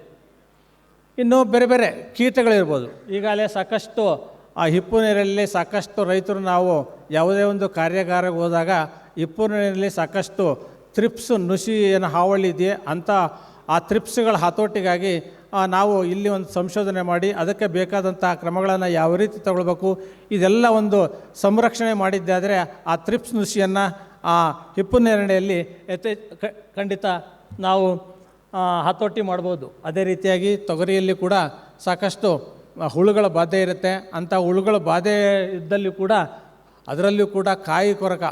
ಸೊ ಈಗ ಬಹುಶಃ ನೋಡಿರ್ಬೋದು, ನಾವು ಕಟಾವು ಮಾಡುವ ಹಂತದಲ್ಲಿ ಕೂಡ ಆ ಒಂದು ಕೀಟಗಳ ಹಾವಳಿ ಜಾಸ್ತಿ ಇರ್ತದೆ. ಅಂಥ ಕೀಟಗಳಿಗೆ ಯಾವ ರೀತಿಯಾಗಿ ನಾವು ಸಂರಕ್ಷಣೆ ಮಾಡಬೇಕನ್ನೋದು ಕೂಡ ನೋಡಿ ಒಂದು ಸಂಶೋಧನೆ ಮಾಡಲಾಗಿದೆ. ಅದೇ ರೀತಿಯಾಗಿ ಉಗ್ರಾಣದ ಅಲಸಂದೆ ಈ ಸ್ಟೋರ್ ಯಾವುದೇ ಒಂದು ಗ್ರೈನ್ನ ಸ್ಟೋರ್ ಮಾಡಬೇಕಾದ್ರೆ ಯಾವ ರೀತಿ ಸ್ಟೋರ್ ಮಾಡಬೇಕು, ಯಾವ ರೀತಿ ಸ್ಟೋರ್ ಮಾಡಿದರೆ ಅವನ್ನು ಸುಮಾರು 3 ತಿಂಗಳಿಂದ ಅಥವಾ 6 ತಿಂಗಳವರೆಗೂ ಅಥವಾ 12 ತಿಂಗಳಲ್ಲಿ ಯಾವ ರೀತಿಯಾಗಿ ಧಾನ್ಯಗಳನ್ನು ಶೇಖರಣೆ ಮಾಡೋದ್ರ ಬಗ್ಗೆ ಕೂಡ ನಾವು ಸಂಶೋಧನೆ ಮಾಡಿದ್ವಿ. ಅದೇ ರೀತಿಯಾಗಿ ಭತ್ತ ಮತ್ತು ಕಬ್ಬು ಬೆಳೆಗಳಲ್ಲಿ ಕೂಡ ಇಲಿಗಳ ಒಂದು ಹತೋಟಿ ಕ್ರಮಗಳು ಯಾವ ರೀತಿ ಇರಬೇಕು ಅನ್ನೋದು ಕೂಡ ಸಾಕಷ್ಟು ಸಂಶೋಧನೆ ಮಾಡಿ ಅದರಲ್ಲಿ ಕೂಡ ಹೊಸ ಹೊಸ ಒಂದು ತಂತ್ರಜ್ಞಾನಗಳನ್ನು ಅಳವಡಿಸಲಾಗಿದೆ. ಇನ್ನು ಭತ್ತದಲ್ಲಿ ಅದೇ ರೀತಿಯಾಗಿ ಬೇರೆ ಬೇರೆ ಒಂದು ಈ ಪೆಸ್ಟ್ ಅಂತ ಏನು ಹೇಳ್ತೀವಿ, ಈ ಕೀಟಗಳ ಬಗ್ಗೆ ಕೂಡ ಸಂಶೋಧನೆ ಮಾಡಲಾಗಿದೆ. ಅದೇ ರೀತಿಯಾಗಿ ಭತ್ತದ ಬೆಳೆಯಲ್ಲಿ ಮುಳ್ಳು ಚಿಪ್ಪಿನ ದುಂಬಿಯ ನಿರ್ವಹಣೆ ಯಾವ ರೀತಿ ಮಾಡಬೇಕು ಅಂತ ಕೂಡ ಸಂಶೋಧನೆ ಮಾಡಿ ನಾವು ಒಂದು ಈ ಸುಧಾರಿತ ಬೇಸಾಯ ಕೈಪಿಡಿಯಲ್ಲಿ ಇವನ್ನೆಲ್ಲ ಸೇರಿಸಲಾಗಿದೆ ರೈತರಿಗೋಸ್ಕರ. ಅದೇ ರೀತಿಯಾಗಿ ಇನ್ನು ಹಸಿರಿನ ಮನೆಯಲ್ಲಿ ಇತ್ತೀಚೆಗೆ ಈ ಕೋಲಾರ ಒಂದು ಜಿಲ್ಲೆಯಲ್ಲಿ ನೋಡಿದಾಗ ಈ ಪಾಲಿ ಹೌಸ್ ಅಂತ ಏನು ಹೇಳ್ತೀವಿ, ಪಾಲಿ ಹೌಸ್ಗಳ ನಿರ್ಮಾಣ ಸಾಕಷ್ಟು ರೈತರು ಮಾಡಿದ್ದಾರೆ. ಅಲ್ಲಿ ಇತ್ತೀಚೆಗೆ ಬೇರೆ ಬೇರೆ ಒಂದು ಹೈ ವ್ಯಾಲ್ಯೂ ಕ್ರಾಪ್ಸ್ ಅಂತ ಏನು ಹೇಳ್ತೀವಿ ಅಂಥ ಒಂದು ಬೆಳೆಗಳಲ್ಲಿ ಕೂಡ ಈ ಒಂದು ನೆಮೆಟೋಡ್ಸ್ ಅಂತ ಏನು ಹೇಳ್ತೀವಿ ಆ ಹುಳುಗಳ ಬಾಧೆ ಕೂಡ ಜಾಸ್ತಿಯಾಗಿ ಕಂಡು ಬಂದಿದೆ. ಅಂಥ ಒಂದು ನೆಮೆಟೋಡ್ಗೆ ಯಾವ ರೀತಿಯಾಗಿ ನಾವು ಹತೋಟಿ ಮಾಡಬೇಕು ಅನ್ನೋದು ಕೂಡ ಸಂಶೋಧನೆ ಮಾಡಿ ಈ ರೈತರಿಗೋಸ್ಕರ ನಾವು ವಿವಿಧ ತಂತ್ರಜ್ಞಾನಗಳನ್ನು ಅಭಿವೃದ್ಧಿಪಡಿಸಲಾಗಿದೆ. ಈಗಾಗಲೇ ನಾನು ಹೇಳ್ದಂಗೆ ಮೆಣಸಿನಕಾಯಲ್ಲಿ ಕೂಡ ಇದರ ಒಂದು ಬಾಧೆ ಕಂಡು ಬರ್ತಾ ಇದೆ. ಸಾಕಷ್ಟು ರೈತರುಗಳ ನಾವು ಒಂದು ಫೀಡ್ಬ್ಯಾಕ್ ತೊಗೊಂಡಾಗ ಅಲ್ಲಿ ಸಮಸ್ಯೆ ಇದಕ್ಕೋಸ್ಕರ ಈ ಒಂದು ಸಂಶೋಧನೆ ಮಾಡಿ ರೈತರಿಗೋಸ್ಕರ ಈ ಒಂದು ಸಂಶೋಧನೆಯನ್ನು ರೈತರಿಗೆ. ಅದೇ ರೀತಿಯಾಗಿ ಟೊಮೆಟೊಯಲ್ಲೂ ಕೂಡ ಟೊಮೆಟೊ ಕೂಡ ಬಹಳ ಮುಖ್ಯವಾದ ಒಂದು ತರಕಾರಿ ಬೆಳೆ ಆಗಿರೋದ್ರಿಂದ ಅದರಲ್ಲಿ ಕೂಡ ಈ ರೋಗ ರುಜಿನಗಳು ಜಾಸ್ತಿ ಆಗ್ತದೆ. ಅಂಥ ಒಂದು ರೋಗ ರುಜಿನಗಳಿಗೆ ಯಾವ ರೀತಿಯಾಗಿ ನಾವು ಸಮಗ್ರವಾಗಿ ಹತೋಟ ಮಾಡಬೇಕಂತ ಕೂಡ ನಾವು ಮಾಡಿದ್ವಿ. ಇನ್ನು ಬಹಳ ಮುಖ್ಯವಾಗಿ ಈಗಾಗಲೇ ಸಂಜಯ್ ಅವರು ಹೇಳಿದರು ಮಣ್ಣು ಮತ್ತು ನೀರು ಸಂರಕ್ಷಣೆ. ಈಗ ರಾಜಸ್ಥಾನ ಬಿಟ್ಟರೆ ಕರ್ನಾಟಕದ ಒಂದು ಭೂಪ್ರದೇಶದಲ್ಲಿ ಅಲ್ಲಿ ಖುಷ್ಕಿ ಪ್ರದೇಶ ಜಾಸ್ತಿ ಇದೆ. ಹಾಗಾಗಿ ಈಗಾಗಲೇ ಸಂಜಯ್ ಅವರು ಹೇಳ್ತಾಯಿದ್ರು ಕರ್ನಾಟಕದಲ್ಲಿ ಸಾಕಷ್ಟು ಖುಷ್ಕಿ ಪ್ರದೇಶ ಇದೆ. ಈ ಖುಷ್ಕಿ ಪ್ರದೇಶದಲ್ಲಿ ಬಿದ್ದಂತಹ ಮಳೆಯನ್ನು ಯಾವ ರೀತಿಯಾಗಿ ಸಂರಕ್ಷಿಸಿ ಮುಂದಿನ ಬೆಳೆಗಳಿಗೆ ಬಹುಶಃ ಈ ರೈತನ ಮೊದಲು ಮಾಡಬೇಕಾಗಿದ್ದಂಥ ಕೆಲಸ ನಮ್ಮ ಹೊಲದಲ್ಲಿ ಬಿದ್ದಂತಹ ನೀರನ್ನು ಯಾವ ರೀತಿಯಾಗಿ ಸಂರಕ್ಷಿಸಬಹುದು. ಉದಾಹರಣೆಗೆ ಈ ಮಳೆ ಕಡಿಮೆ ಇರೋದ್ರಿಂದ ಇವೆಲ್ಲ ಅನಾಹುತಗಳಾಗ್ತವೆ. ಯಾವುದೇ ಒಂದು ಭೂಮಿಯ ತೇವಾಂಶ ಕಡಿಮೆ ಆದಾಗ ಬೆಳೆಗಳ ಅವಧಿ ಕಡಿಮೆ ಆಗ್ತದೆ. ಈ ಲೆಂತ್ ಆಫ್ ಗ್ರೋಯಿಂಗ್ ಪೀರಿಯಡ್ ಅಂತ ಏನು ಹೇಳ್ತೀವಿ, ಆ ಒಂದು ಬೆಳೆಯ ಅವಧಿ ಕಡಿಮೆ ಆದಾಗ ಬೆಳೆಯ ಕ್ಷೀಣತೆ ಜಾಸ್ತಿ ಆಗ್ತದೆ, ಇಳುವರಿಯ ಮಟ್ಟ ಕಡಿಮೆ ಆಗ್ತಾಯಿದೆ. ಈಗ ಈ ಮಣ್ಣು ಮತ್ತು ನೀರು ಕೊಚ್ಚಣೆ ಬಹುಶಃ ನೀವು ನೋಡಿರ್ಬೋದು, ಒಂದು ವರ್ಷಕ್ಕೆ ನಿಮಗೆ 1 ಹೆಕ್ಟೇರ್ ಪ್ರದೇಶದಲ್ಲಿ ಸುಮಾರು 12ರಿಂದ 16 ಟನ್ನು ಪ್ರತಿ ವರ್ಷ ಮಣ್ಣು ಲಾಸ್ ಆಗ್ತಾ ಇರ್ತಂತೆ. ಆದರೆ ನಮಗೆ ಗೊತ್ತಾಗ್ತಾ ಇಲ್ಲ. ಅದು ಮಣ್ಣು ಫಲವತ್ತಾದ ಮಣ್ಣು, ಭೂಮಿಯ ಒಂದು ಮೇಲ್ಮಣ್ಣು ಏನಿರುತ್ತೆ ಅದು ಫಲವತ್ತಾದ ಮಣ್ಣು. ಅಂಥ ಮಣ್ಣು ಕೊಚ್ಚಣೆ ಆಗ್ತದೆ. ಇಂಥ ಕೊಚ್ಚಣೆ ಆಗ್ತಕ್ಕಂಥ ಮಣ್ಣನ್ನು ಯಾವ ರೀತಿಯಾಗಿ ನಾವು ನಿಲ್ಲಿಸಬೇಕು, ನಮ್ಮ ಹೊಲದಲ್ಲಿ ಬಿದ್ದಂತಹ ನೀರನ್ನು ಯಾವ ರೀತಿಯಾಗಿ ಸಂರಕ್ಷಿಸಬೇಕು, ಬಹುಶಃ ನಾವು ಮಾಡಬೇಕಾದಂಥ ಮೊದಲ ಒಂದು ಕಾರ್ಯ ಅಂದರೆ ನಮ್ಮ ಹೊಲದಲ್ಲಿ ಬಿದ್ದಂತಹ ನೀರನ್ನು ನಾವು ಸಂರಕ್ಷಿಸಬೇಕು. ಯಾವ ರೀತಿಯಾಗಿ ಸಂರಕ್ಷಿಸ್ಬೇಕಂದ್ರೆ ಸಂಕ್ಷಿಪ್ತವಾಗಿ ನಾನು ಹೇಳಬಯಸ್ತೀನಿ. ಇದು ಬಹಳ ಮುಖ್ಯವಾದ್ದು. ಈಗ ಮಳೆ ಬಂದಾಗ ಮಳೆ ನೀರನ್ನು ಈ ಓಡ್ತಾ ಇರತಕ್ಕ ನೀರನ್ನು ಯಾವ ರೀತಿ ನಡೆಯುವಂತೆ ಮಾಡೋದು, ಇದು ಒಂದು ಭಾಳ ಮುಖ್ಯ ಸ್ಲೋಗನ್. ನಾವು ಮಳೆ ಬಂದಾಗ ಈ ಮಳೆ ನೀರನ್ನು ಯಾವ ರೀತಿ ನಿಲ್ಲಿಸಿ ಅದನ್ನು ಒಟ್ಟಾರೆ ಭೂಮಿಯಲ್ಲಿ ಹಿಂಗುವಂತೆ ಮಾಡೋದು. ಈಗಾಗಲೇ ಸಂಜಯ್ ಅವರು ಹೇಳ್ತಾಯಿದ್ರು, ಭೂಮಿಯಲ್ಲಿ ಒಂದು ಆರ್ಗ್ಯಾನಿಕ್ ಕಾರ್ಬನ್, ಸಾವಯವ ಇಂಗಾಲದ ಅಂಶ ಏನಾಗಿದೆ, ಕಡಿಮೆ ಆಗ್ತಾಯಿದೆ. ಬಹುಶಃ ನೀವು ನೋಡಿರ್ಬೋದು, ನಮ್ಮ ಹಿಂದೆ ಪೂರ್ವಜರು 15-20 ವರ್ಷದಿಂದ ಇವತ್ತು ಮಳೆ ಬಂದರೆ 2 ದಿವಸ ಹೋಗೋಕ್ಕಾಗ್ತಿರ್ಲಿಲ್ಲ. ಬಟ್ ಇವತ್ತಿನ ದಿವಸ ಏನಾಗಿದೆ, ನಿನ್ನೆ ರಾತ್ರಿ 50 mm ಬಂದರೂ ಕೂಡ ಬೆಳಗ್ಗೆ ಅದರಲ್ಲಿ ಹೊಲದಲ್ಲಿ ಅಡ್ಡಾಡ್ಬೋದು. ಅಂದರೆ ನೀರಿನ ಒಂದು ತೇವಾಂಶ ಹಿಡಿದುಕೊಟ್ಟಂಥ ಶಕ್ತಿ ಕಡಿಮೆ ಆಗಿದೆ. ಯಾಕೆ ಕಡಿಮೆ ಆಗ್ತದೆ? ಭೂಮಿಯ ಸಾವಯವ ಇಂಗಾಲ ಕಡಿಮೆ ಆಗ್ತದೆ. ಸಾವಯವ ಇಂಗಾಲ ಕಡಿಮೆ ಆದಾಗ ಭೂಮಿಯಲ್ಲಿರ್ತಕ್ಕಂಥ ತೇವಾಂಶ ಹಿಡಿದುಕೊಟ್ಟ ಶಕ್ತಿ ಕಡಿಮೆ ಆಗ್ತದೆ. ಹಾಗಾಗಿ ಒಟ್ಟಾರೆ ನಮ್ಮ ನೀರನ್ನು ಇಂಗಿಸಬೇಕಾದ್ರೆ ಈ ಭೂಮಿಯ ಒಂದು ಸಾವಯವ ಇಂಗಾಲದ ಮಟ್ಟನ್ನು ಜಾಸ್ತಿ ಮಾಡಬೇಕಾಗುತ್ತೆ. ಸೊ ಇವೆಲ್ಲ ಕ್ರಮಗಳು, ಸಾಕಷ್ಟು ಕ್ರಮಗಳಿವೆ. ಬೇರೆ ಬೇರೆ ಬದುಗಳು, ಬೇರೆ ಬೇರೆ ಪ್ರದೇಶಕ್ಕೆ ತಕ್ಕಂತೆ ನಾವು ಬದುಗಳು ಹಾಕೋದು, ಕಾಂಟೂರ್ ಬಂಡ್ ಹಾಕಬೇಕು. ಆಮೇಲೆ ಲೈವ್ ವೆಜಿಟೇಟಿವ್ ಬ್ಯಾರಿಯರ್ಸ್ ಅಂತ ಏನು ಹೇಳ್ತೀವಿ, ಒಟ್ಟಾರೆ ಮಣ್ಣಿನ ಕೊಚ್ಚಣೆಯನ್ನು ಕಡಿಮೆ ಮಾಡಲಿಕ್ಕೆ ಸಾಕಷ್ಟು ಕ್ರಮಗಳಿದ್ದಾವೆ. ಅದನ್ನು ನಾವು ಈ ಒಂದು ಸುಧಾರಿತ ಒಂದು ಬೇಸಾಯ ಕ್ರಮಗಳ ಪುಸ್ತಕದಲ್ಲಿ ಕೂಡ ಸಾಕಷ್ಟು ಕ್ರಮಗಳನ್ನು ಕೊಟ್ಟಿದ್ದೀವಿ. ಈ ರೀತಿ ಎಲ್ಲ ಕ್ರಮಗಳನ್ನು ಅಳವಡಿಸಿದ್ದೆ ಆದರೆ ಖಂಡಿತ ನಮ್ಮ ಮಣ್ಣಿನ ಫಲವತ್ತತೆಯನ್ನು ಹೆಚ್ಚಿಸಿ ಭೂಮಿಯಲ್ಲಿ ಇಂಗಿಸ್ತಕ್ಕಂಥ ನೀರಿನ ಒಂದು ಇಂಗಿಸಿ ತೇವಾಂಶವನ್ನು ಜಾಸ್ತಿ ಮಾಡ್ಬೋದು. ಯಾವ್ಯಾವ ಪ್ರದೇಶಕ್ಕೆ ಸೂಕ್ತವಾದಂಥ ಒಂದು ಪದ್ಧತಿಗಳನ್ನು ಅನುಸರಿಸಿದ್ದೆ ಆದರೆ ಬಿದ್ದಂತಹ ಮಳೆಯನ್ನು ನೀರಿಂದ ನಾವು ಸಂರಕ್ಷಿಸಬಹುದು. ಸೊ ಇವೆಲ್ಲ ಬಹಳ ಮುಖ್ಯವಾದ್ದು. ಮಾಗಿ ಉಳುಮೆ ಇರೋದು, ಅದನ್ನು ಮಾಗಿ ಉಳುಮೆ ಯಾವುದೇ ಒಂದು ಬೆಳೆ ಕಟಾವು ಮಾಡಿದ ತಕ್ಷಣ ಮಾಗಿ ಉಳುಮೆ ಮಾಡಿದ್ದಾದರೆ ಖಂಡಿತ ಅದರಿಂದ ಸಾಕಷ್ಟು ಅನುಕೂಲ ಇದೆ. ರೋಗ ರುಜಿನಗಳು, ಕೀಟ ಬಾಧೆ ಕಡಿಮೆ ಆಗ್ತದೆ. ಅದರಲ್ಲಿರ್ತಕ್ಕಂಥ ಒಂದು ಸಾವಯವ ಅಂಶ ಆ ಮಣ್ಣಿಗೆ ಸೇರಿಸಿ ಮಣ್ಣಿನ ಫಲವತ್ತತೆ ಜಾಸ್ತಿ ಆಗ್ತದೆ, ನೀರು ಹಿಂಗುವ ಶಕ್ತಿ ಜಾಸ್ತಿ ಆಗ್ತದೆ. ಹಾಗಾಗಿ ಈ ಥರ ಒಂದು ಕ್ರಮಗಳನ್ನು ನಾವು ಮಾಡಿದ್ದೇ ಆದರೆ ಖಂಡಿತ ನಾವು ಬೇರೆ ಬೇರೆ ಒಂದು ಸಂದರ್ಭದಲ್ಲಿ ಕೂಡ ಈ ಬದುಗಳಲ್ಲಿ ಕೂಡ ನಾವು ಏನು ಈ ಲೈವ್ ವೆಜಿಟೇಟಿವ್ ಬ್ಯಾರಿಯರ್ಸ್ ಅಂತ ಏನು ಹೇಳ್ತೀವಿ ಅದನ್ನು ಹಾಕಿದ್ದೆ ಆದರೆ ಮಣ್ಣಿನ ಕೊಚ್ಚಣೆ ಕಡಿಮೆ ಆಗುತ್ತೆ. ಇವ್ರ ಜೊತೆ ಭೂ ಹೊದಿಕೆ ಕೂಡ, ನಿಮ್ಮ ಕೃಷಿಯಲ್ಲಿ ಸಿಗ್ತಕ್ಕಂಥ ವಿವಿಧ ತ್ಯಾಜ್ಯಗಳನ್ನು ಉಪಯೋಗಿಸ್ಕೊಂಡು ಯಾವ ರೀತಿಯಾಗಿ ನಾವು ಭೂ ಹೊದಿಕೆ ಮಾಡಿ ಅದರಲ್ಲಿ ತೇವಾಂಶನ ಹಾವಿಯಾಗೋದನ್ನು ಕಡಿಮೆ ಮಾಡಬಹುದು. ಅದೇ ಇವೆಲ್ಲ ಕಾರ್ಯಕ್ರಮಗಳು.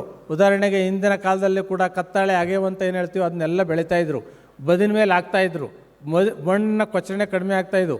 ಸೊ ಇದನ್ನು ಮಲ್ಟಿಪರ್ಪಸ್ ಆಗಿ ರೈತ ಉಪಯೋಗಿಸ್ಕೊತಾ ಇದ್ದ. ಸೊ ಈ ಬೇರೆ ಬೇರೆ ಪ್ರದೇಶಕ್ಕೆ ತಕ್ಕಂತೆ ಈ ರೀತಿಯಾದಂಥ ಒಂದು ಎಲ್ಲೆಲ್ಲಿ ಒಂದು ಈ ಸ್ಲೋಪ್ಗೆ ಅನುಗುಣವಾಗಿ ಈ ಕಪ್ಪು ಮಣ್ಣಿಗೆ ಬೇರೆ, ಕೆಂಪು ಮಣ್ಣಿಗೆ ಬೇರೆ ವಿವಿಧ ಒಂದು ಬದುಗಳನ್ನು ಹಾಕಿ ಒಟ್ಟಾರೆ ಮಣ್ಣನ್ನು ಇಂಗಿಸ್ಬೇಕಾಗುತ್ತೆ. ಇವು ಬೇರೆ ಬೇರೆ ಪದ್ಧತಿಗಳು. ಭಾಳ ಮುಖ್ಯವಾದ ಸಿಂಪಲ್ ನಮ್ಮ ತಾಂತ್ರಿಕತೆ ಅಂದರೆ ಈ 2 ಸಾಲು ಮಧ್ಯೆ ಒಂದು ದೋಣಿ ಸಾಲು ಮಾಡಿದ್ದೆ ಆದರೆ ಖಂಡಿತ ಅದರಲ್ಲಿ ಸಾಕಷ್ಟು ತೇವಾಂಶ ಜಾಸ್ತಿಯಾಗಿ ಮುಂದೆ ಬೆಳೆಗಳ ಬೆಳವಣಿಗೆ ಜಾಸ್ತಿ ಆಗ್ತದೆ.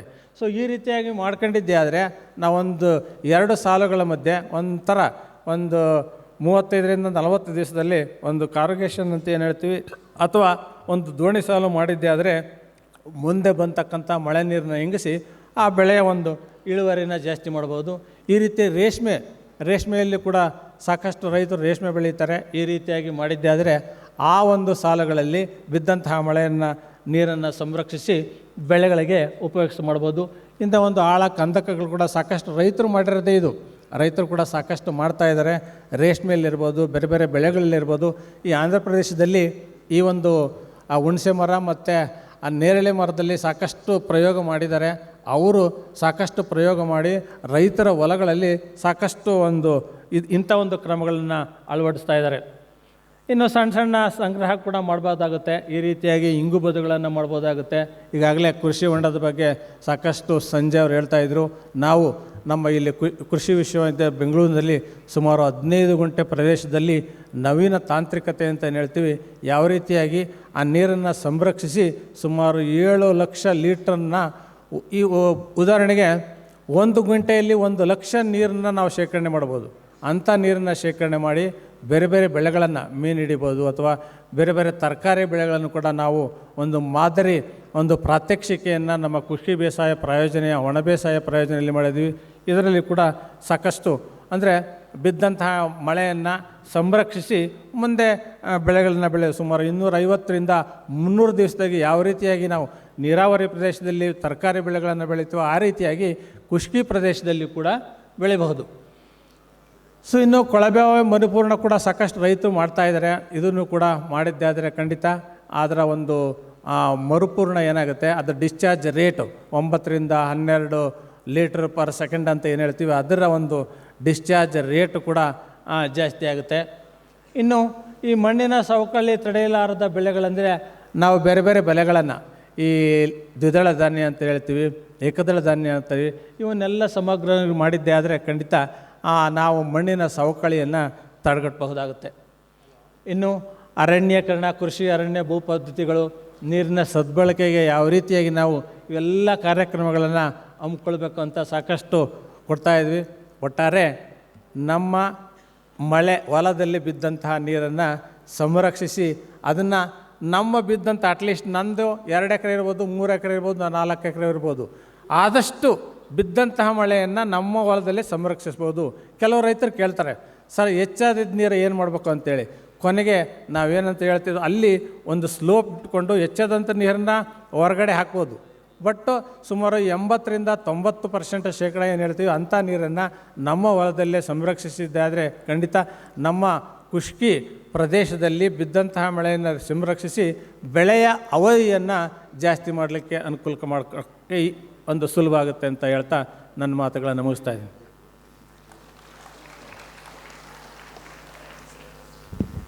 ಇಷ್ಟೊತ್ತು ಮಣ್ಣು ಹಾಗೂ ನೀರಿನ ನಿರ್ವಹಣೆಗೆ ಇರುವ ನೂತನ ತಾಂತ್ರಿಕತೆಗಳ ಮಾಹಿತಿಯನ್ನು ಹಂಚಿಕೊಂಡಂತಹ ಡಾಕ್ಟರ್ ಮೂಡಲಗಿರಿಯಪ್ಪ ಸರ್ ಅವರಿಗೆ ಮತ್ತೊಮ್ಮೆ ಎಲ್ಲರ ಪರವಾಗಿ ಧನ್ಯವಾದಗಳನ್ನು ಅರ್ಪಿಸ್ತಾ ಇದ್ದೇನೆ. ದಯಮಾಡಿ ಎಲ್ಲ ಸಂಪನ್ಮೂಲ ವ್ಯಕ್ತಿಗಳು ಕೂಡ ತಮ್ಮ ವಿಷಯ ಮಂಡನೆಯನ್ನು 15 ನಿಮಿಷಗಳಿಗೆ ಸೀಮಿತವಾಗಿಸಬೇಕು ಅಂತ ಹೇಳಿ ವಿಶೇಷವಾಗಿ ವಿನಂತಿಸ್ಕೊಳ್ತಾ ಇದ್ದೇವೆ.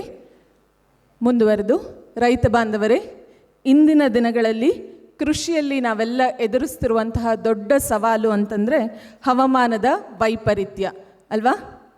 ಅಕಾಲಿಕ ಮಳೆ, ಬರಗಾಲ, ತೀವ್ರ ಉಷ್ಣತೆ, ಹಾಗೆ ಇತ್ತೀಚಿನ ದಿನಗಳಲ್ಲಿ ನಾವೆಲ್ಲ ನೋಡ್ತಾ ಇರೋವಂತಹ ಚಳಿಯ ಅಲೆಗಳು ನಮ್ಮ ಕೃಷಿಕರನ್ನು ಹೆಚ್ಚಾಗಿ ಬಾಧಿಸ್ತಾ ಇದೆ. ಸೊ ಹಾಗಾಗಿ ಇದರ ನಿರ್ವಹಣೆ ಯಾವ ರೀತಿ ಮಾಡಬೇಕು ಅಂಥೇಳಿ ಈಗ ಮಾಹಿತಿಯನ್ನು ಹಂಚಿಕೊಳ್ಳಲಿದ್ದಾರೆ ಕೃಷಿ ವಿಶ್ವವಿದ್ಯಾನಿಲಯದ ಕೃಷಿ ಹವಾಮಾನ ವಿಭಾಗದ ಪ್ರಾಧ್ಯಾಪಕರಾಗಿರುವ ಡಾಕ್ಟರ್ MN ತಿಮ್ಮೇಗೌಡ ಸರ್ ಅವರು. Sir, thank you madam. ಎಲ್ಲರಿಗೂ ನಮಸ್ಕಾರ. ನಮಗೆಲ್ಲ ದಿನನಿತ್ಯದ ಅನ್ನವನ್ನು ನೀಡ್ತಾ ಇರತಕ್ಕಂಥ ಎಲ್ಲ ರೈತ ಬಾಂಧವರಿಗೆ ಮೊದಲಿಗೆ ನಾನು ರೈತ ದಿನಾಚರಣೆಯ ಶುಭಾಶಯಗಳನ್ನ ತಿಳಿಸ್ತೀನಿ. ನಿಮ್ಮೆಲ್ಲರ ಬದುಕು ಉತ್ತಮವಾಗಿರಲಿ ಅಂತಕ್ಕಂಥ ಒಂದು ನಿಟ್ಟಿನಲ್ಲಿ ಬಹುಶಃ ಆ ಉತ್ತಮದಲ್ಲಿ ಕೆಲವು ತೊಡರುಗಳೇನಿದ್ದಾವೆ ಅದರಲ್ಲೂ ಕೂಡ ಒಂದು ಹವಾಮಾನದ ವೈಪರೀತ್ಯ ಅಂತ ಏನು ಹೇಳಿದ್ರು ಮೇಡಮ್ ಅವರು. ಸೊ ಆ ಒಂದು ವಿಚಾರದ ಬಗ್ಗೆ ನಾನು ನಿಮಗೆ ಕೆಲವು ವಿಚಾರಗಳನ್ನ ತಿಳಿಸೋದಕ್ಕೆ ಪ್ರಯತ್ನ ಪಡ್ತೀನಿ. ಮಾರಪ್ಪ ಸ್ಲೈಡ್ ಸಾಕು. ರೈತ ಬಾಂಧವರೇ, ತಮಗೆಲ್ಲ ಗೊತ್ತಿದೆ, ಕೃಷಿ ಅಂತಂದರೆ ಬಹುಶಃ ಎಲ್ಲ ಕಸುಬುಗಳಿಗೂ ಮೂಲ ಕಸುಬು ಅಂತ ನಾವು ಹೇಳ್ಬೋದು. ಅಂದರೆ ರೈತ ಆಹಾರವನ್ನು ಉತ್ಪಾದನೆ ಮಾಡ್ತಾ ಇರ್ತಕ್ಕಂಥ ರೈತ ಬಹುಶಃ ಬೇರೆ ಏನಿಲ್ಲದೆ ಇದ್ರೂ ಕೂಡ ನಾವು ಬದುಕ್ಬೋದು. ಆದರೆ ದಿನಕ್ಕೆ ತಿನ್ನೋದಕ್ಕೆ ಊಟ ಇರಲಿಲ್ಲ ಅಂತಂದರೆ ಯಾರೂ ಕೂಡ ಬದುಕೋದಕ್ಕಾಗೋದಿಲ್ಲ. ಆದರೆ ಆ ರೈತನ ಬದುಕು ಇವತ್ತು ಅಸ್ಥಿರವಾಗಿದೆ ಅಂತ ಹೇಳ್ಬೋದು. ಬಹುಶಃ ನಮಗೆಲ್ಲ ಗೊತ್ತಿದೆ, ನಮ್ಮ ತಾತನೂ ವ್ಯವಸಾಯ ಮಾಡ್ತಾಯಿದ್ದ, ನಮ್ಮ ತಾತನೂ ಬೇಸಾಯ ಮಾಡ್ತಾಯಿದ್ದ, ನಾವು ಕೂಡ ಬೇಸಾಯವನ್ನು ಮಾಡ್ತಾಯಿದ್ದೀವಿ.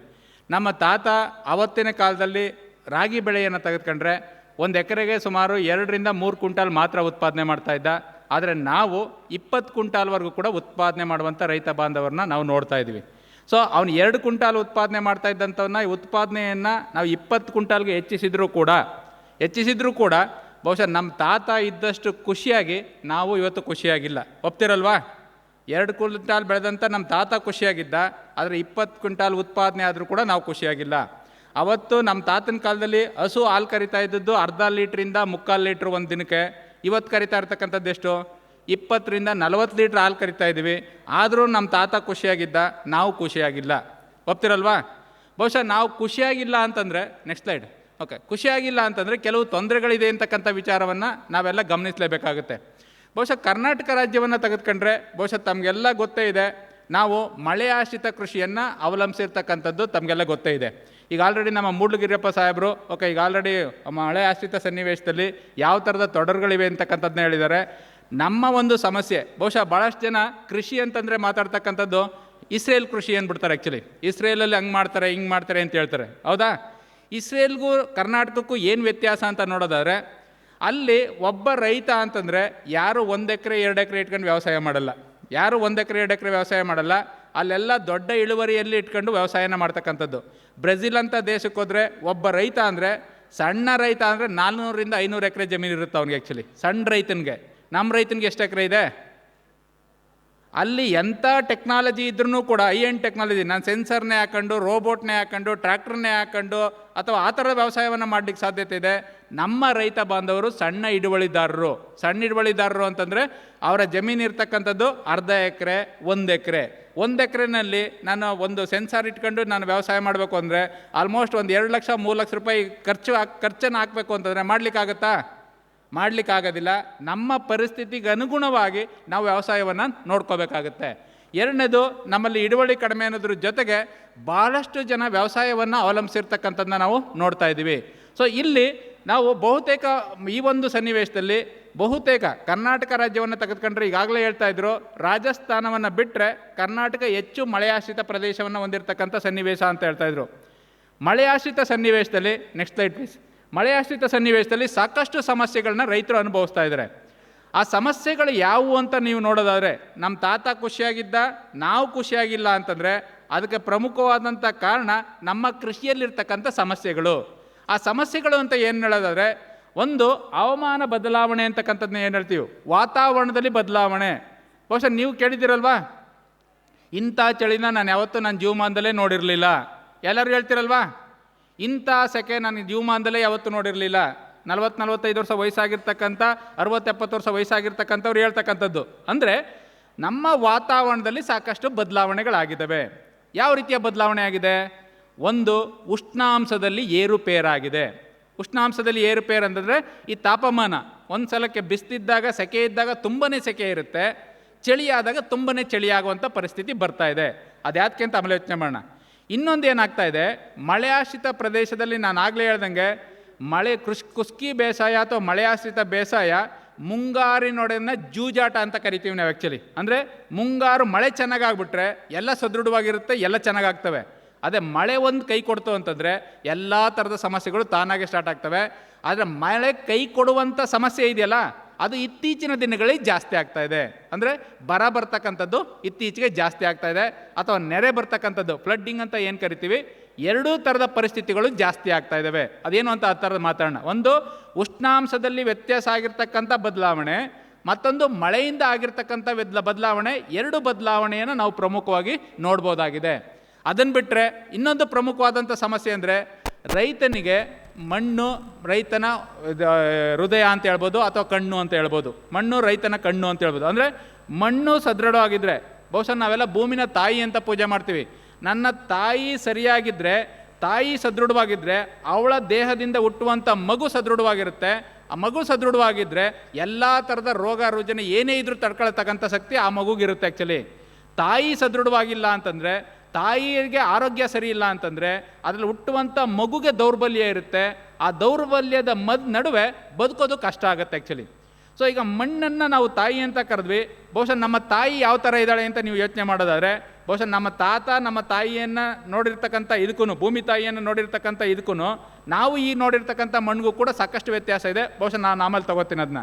ಇದ್ರ ಜೊತೆಗೆ ಇನ್ನೂ ಆ ಥರ ಅನೇಕ ಸಮಸ್ಯೆಗಳು, ರೋಗ ಮತ್ತು ಕೀಟ ಬಾಧೆ, ಕೆಲವರು ಮಾತಾಡ್ತಾರೆ, ನಮ್ಮ ಸ್ನೇಹಿತರು ಮಾತಾಡ್ತಾರೆ. ದೆನ್ ಆರೋಗ್ಯ, ಮಣ್ಣು ಮತ್ತು ಮನುಷ್ಯ ಮತ್ತು ಮಣ್ಣು ಎಲ್ಲರ ಆರೋಗ್ಯ ಕೂಡ ಹದಗೆಟ್ಟಿದೆ. ಕೂಲಿ ಕಾರ್ಮಿಕರು ಸಿಗೋದಿಲ್ಲ, ಮಾರುಕಟ್ಟೆ ಸಮಸ್ಯೆ ಕೂಡ ಇದೆ.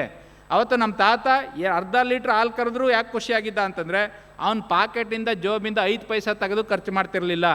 ಅವನಲ್ಲಿರ್ತಕ್ಕಂಥ ಮೇವನ್ನು ಹಾಕೊಂಡು ದನಗಳಿಗೆ ಹಾಕ್ತಿದ್ದ, ಅಥವಾ ಗೋಮಾಳಕ್ಕೆ ಕರ್ಕೊಂಡು ಮೇಯಿಸ್ಕೊ ಬರ್ತಿದ್ದ, ಆಯಿತಾ, ನೀರು ಕುಡಿಸ್ಕೊಂತಿದ್ದ. ಕಾಳು ಕಡ್ಡಿ ವೇಸ್ಟ್ ಇದ್ದವನ್ನ ರುಬ್ಬಿಟ್ಟು ಅಥವಾ ಹಂಗೆ ನೆನೆ ಹಾಕ್ಬಿಟ್ಟು ಅವ್ನು ಕೊಡ್ತಾ ಇದ್ದ. ಇವತ್ತಿನ ಥರ ಬೂಸ, ಫೀಡ್ಸು, ಇವು ಹಿಂಡಿ ಯಾವನ್ನೂ ಕೂಡ ಕೊಂಡ್ಕೊಬತ್ತಿರಲಿಲ್ಲ. ಇವತ್ತು ನಾನು ಪ್ರತಿಯೊಂದು ಕೊಂಡ್ಕೊಬಂದ್ಬಿಟ್ಟು ಲೆಕ್ಕ ಇಟ್ಕೊಂಡು ನೋಡಿದಾಗ ನನಗಾಗಿರುವಂಥ ಖರ್ಚು ಬರುವಂಥ ಆದಾಯಕ್ಕೆ ಸಮ ಆಗ್ಬಿಟ್ರೆ ಕಷ್ಟ ಆಗುತ್ತೆ, ಅದಕ್ಕಿಂತ ಜಾಸ್ತಿ ಬರಬೇಕಾಗುತ್ತೆ. ಸೊ ಆ ಕಾರಣದಿಂದ ನಮಗೆ ಸಮಸ್ಯೆ ಬರ್ತಾ ಇದೆ. ಕೃಷಿನಲ್ಲಾದರೂ ಅಷ್ಟೇ, ಅವತ್ತು ರೈತ ತಾನು ತನ್ನ ಭೂಮಿನಲ್ಲಿ ಅಥವಾ ತನ್ನ ಮನೆಯಲ್ಲಿ ಸಿದ್ಧವಾಗಿರ್ತಕ್ಕಂಥ ವಸ್ತುಗಳನ್ನೇ ಬೆಳೆಸ್ಕೊಂಡು ವ್ಯವಸಾಯ ಮಾಡ್ತಾ ಇದ್ದ.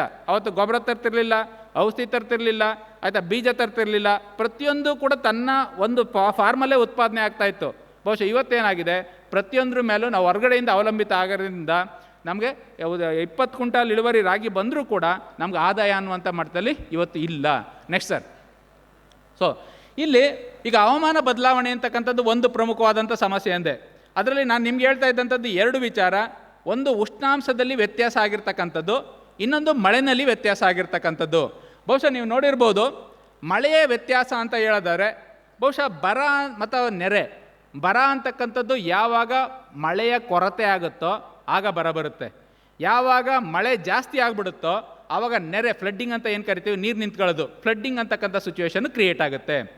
ಸೊ ಇದು ಯಾಕಾಗತ್ತೆ ಅಂತಂದರೆ ಮಳೆಯಲ್ಲಿ ವ್ಯತ್ಯಾಸ ಆದಂಥ ಸಂದರ್ಭದಲ್ಲಿ ಈ ಒಂದು ಇದಾಗುತ್ತೆ. ಮಳೆಯ ವ್ಯತ್ಯಾಸ ಯಾವ ರೀತಿ ಆಗಿದೆ, ಬಹುಶಃ ತಾವು ನೋಡಿರ್ಬೋದು, ಹಿಂದಿನ ಕಾಲದಲ್ಲೂ ಕೂಡ ಬರ ಬರ್ತಿತ್ತಂತೆ, ನಾವು ಓದಿದ್ದೀವಿ, ಹೌದಾ. 1900ನೇ ದಶಕಕ್ಕೆ ನೋಡೋದಾದ್ರೆ, ಆ ಸಂದರ್ಭಕ್ಕೆ ನಾವು ನೋಡೋದಾದ್ರೆ ಒನ್ಸ್ ಇನ್ 20 ವರ್ಷ 25 ವರ್ಷಕ್ಕೆ ಒಂದ್ಸಲ ಬರ ಬರ್ತಿತ್ತಂತೆ. ಆದರೆ ಈಗ ಪ್ರತಿ ವರ್ಷವೂ ಬರ ನೋಡ್ತೀವಿ, ಪ್ರತಿ ವರ್ಷವೂ ಕೂಡ ನೆರೆಯನ್ನು ನೋಡ್ತೀವಿ. ಅಂದರೆ 20-25 ವರ್ಷಕ್ಕೊಂದ್ಸಲ ಬರ್ತಿದ್ದಂಥ ಬರ 1950ರ ದಶಕಕ್ಕೆ ಬಂದಾಗ 10 ವರ್ಷಕ್ಕೊಂದ್ಸಲ ಬರ ಬರೋದಕ್ಕೆ ಶುರುವಾಯಿತು. ಆಮೇಲೆ 1970ನೇ ಇಸ್ವಿಗೆ ಬಂದ ಮೇಲೆ ಅದು 5 ವರ್ಷಕ್ಕೊಂದ್ಸಲ ಬರೋದಕ್ಕೆ ಶುರುವಾಯಿತು. ಆಮೇಲೆ 3 ವರ್ಷಕ್ಕೊಂದ್ಸಲ, 2 ವರ್ಷಕ್ಕೊಂದ್ಸಲ ಬಂದು ಈಗ ನಾವು ಪ್ರತಿ ವರ್ಷವೂ ಕೂಡ ಬರವನ್ನು ಒಂದೊಂದು ಸ್ಥಿತಿಯಲ್ಲಿ ನೋಡ್ತೀವಿ. ಬಹುಶಃ ಈ ವರ್ಷದ ಪರಿಸ್ಥಿತಿಯನ್ನು ನಾವು ಗಮನಿಸೋದಾದರೆ, ನಮಗೆ ಜೂನ್ನಲ್ಲಿ, ಮೇನಲ್ಲಿ ಹೆವಿ ಮಳೆ ಆಯಿತು, ಜೂನ್ ಕಡಿಮೆ ಆಯಿತು, ಮಳೆ ಇಲ್ಲ. ಜುಲೈನಲ್ಲಿ ಹೆವಿ ಮಳೆ, ಆಗಸ್ಟಲ್ಲಿ ಮಳೆ ಇಲ್ಲ. ಸೆಪ್ಟೆಂಬರ್ಲಿ ಹೆವಿ ಮಳೆ, ಅಕ್ಟೋಬರ್ ನವಂಬರ್ ಕೂಡ ನವಂಬರ್ ಡಿಸೆಂಬರ್ಲಿ ಮಳೆನೇ ಇಲ್ಲ. ನವಂಬರ್ ಡಿಸೆಂಬರ್ ಬರದೇ ಇರೋದು ನಮ್ಮ ಭಾಗಕ್ಕೆ ಉತ್ತಮನೇ, ಯಾಕೆಂದರೆ ಕಟಾವಿನ ಹಂತದಲ್ಲಿರ್ತಕ್ಕಂಥ ಸಂದರ್ಭದಲ್ಲಿ ಮಳೆ ಬರದೇ ಇರೋದ್ರಿಂದ ರೈತ ಕಟಾವು ಮಾಡ್ಕೊಳ್ಳೋದಕ್ಕೆ ಅನುಕೂಲ ಆಯ್ತು. ಆ್ಯಕ್ಚುಲಿ ಅಂದರೆ ಉಯ್ಯುವಂಥ ಮಳೆ ಸಮನಾಗಿ ಹಂಚಿಕೆ ಆಗ್ತಾ ಇಲ್ಲ. ಯಾವ ಕಾಲಕ್ಕೆ ಮಳೆ ಬರಬೇಕೋ ಬರ್ತಾ ಇಲ್ಲ, ಯಾವ ಸಂದರ್ಭದಲ್ಲಿ ಮಳೆ ಬರಬೇಕೋ ಬರ್ತಾ ಇಲ್ಲ. ಆ ಕಾರಣದಿಂದ ಏನಾಗ್ತಾ ಇದೆ, ನಮಗೆ ಈ ಬರ ಅಂತಕ್ಕಂಥದ್ದು ನಾಣ್ಣುಡಿ ಆಗಿಬಿಟ್ಟಿದೆ. ಒಂದು ಬರ ಬಂದ್ರೂ ಕೂಡ ಅವತ್ತಿನ ಕಾಲದಲ್ಲಿ ನಮ್ಮ ಬೆಳೆಗಳು ಒಣಗ್ತಾ ಇರಲಿಲ್ಲ. ಯಾಕೆ ಒಣಗ್ತಿರ್ಲಿಲ್ಲ ಗೊತ್ತಾ? ಬಹುಶಃ ಅವತ್ತು 20 ದಿವಸ 25 ದಿವಸ ಮಳೆ ಇಲ್ಲ ಅಂತಂದರೆ ರಾಗಿ ಬೆಳೆ ಅಂತ ಬೆಳೆ ಒಣಗ್ತಿರ್ಲಿಲ್ಲ ಆ್ಯಕ್ಚುಲಿ.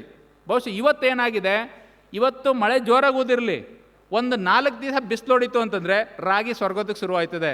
ಕಾರಣ ಏನಪ್ಪ ಅಂದರೆ, ಅವತ್ತು ನಾನು ಹೇಳ್ದನಲ್ಲ, ಮಣ್ಣಲ್ಲಿ ಸಾವಯವ ಅಂಶ ಏರಳವಾಗಿತ್ತು. ಮಣ್ಣಿನಲ್ಲಿ ಸಾವಯವ ಅಂಶ ಏರಳವಾಗಿದ್ದಾಗ ಅದರಲ್ಲಿ ನೀರು ಹಿಡಿದಿಟ್ಕೊಳ್ತಕ್ಕಂಥ ಶಕ್ತಿ ಜಾಸ್ತಿ ಇರುತ್ತೆ.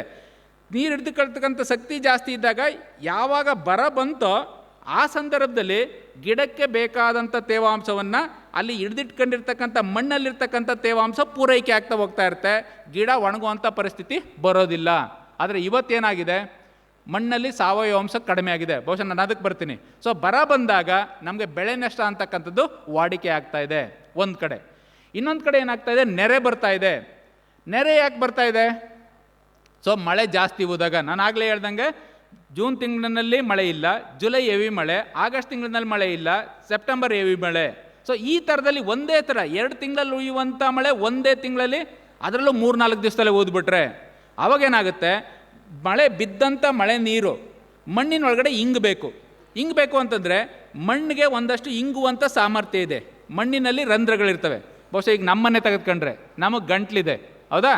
ಒಂದು ಬಾಟ್ಲಲ್ಲಿ ದಾವ ಆದಾಗ ನೀರು ಎತ್ಕೊಡಿದ್ರೆ ಘಟ ಅಂತ ಕುಡ್ಕೋತೀನಿ ಆ್ಯಕ್ಚುಲಿ, ಹೌದಾ, ಬಾಟ್ಲಲ್ಲಿ ನೀರು ಹೋದ್ರೆ. ಅದೇ ಯಾರು ಬಿನ್ಗೆಲ್ಲಿ ನೀರು ತಗೊಂಬಿಟ್ಟು ಅಥವಾ ಬಕೆಟಲ್ಲಿ ನೀರು ತಗೊಂಡು ನನ್ನ ಬಾಯಿಗೆ ಹೋದ್ರೆ ಏನಾಗುತ್ತೆ ಹೇಳಿ? ನನ್ನ ಗಂಟ್ಲು ಎಷ್ಟನ್ನು ಕುಡಿಯೋದಕ್ಕೆ ಸಾಧ್ಯ ಆಗುತ್ತೋ ಅಷ್ಟನ್ನು ಹೀರ್ಕೊಳ್ಳುತ್ತೆ, ಉಳ್ದಂಥದ್ದನ್ನ ಕೆಳಗಡೆ ನಾನು ಹೊರಗಡೆ ಉಗಿತೀನಿ. ಆ್ಯಕ್ಚುಲಿ ಉಗಿದಂಥದ್ದು ಏನಾಗಬೇಕು, ಇಲ್ಲೂ ಕೂಡ ಮಣ್ಣಲ್ಲಿ ಇಂಗುವಂಥ ಸಾಮರ್ಥ್ಯಕ್ಕಿಂತ ಹೆಚ್ಚಿನ ಮಳೆ ಹೋದಾಗ ಏನಾಗುತ್ತೆ, ಮೇಲ್ಪದದಲ್ಲಿ ಹರ್ಕೊಂಡು ಹೋಗುತ್ತೆ, ಹರ್ಕೊಂಡು ಹೋಗೋದಕ್ಕೆ ನೀರು ಹೋಗ್ತಾ ಇರುತ್ತೆ. ಆವಾಗ ಈ ಒಂದು ನೆರೆಯ ಪರಿಸ್ಥಿತಿಯನ್ನು ನಾವು ಅನುಭವಿಸ್ತೀವಿ.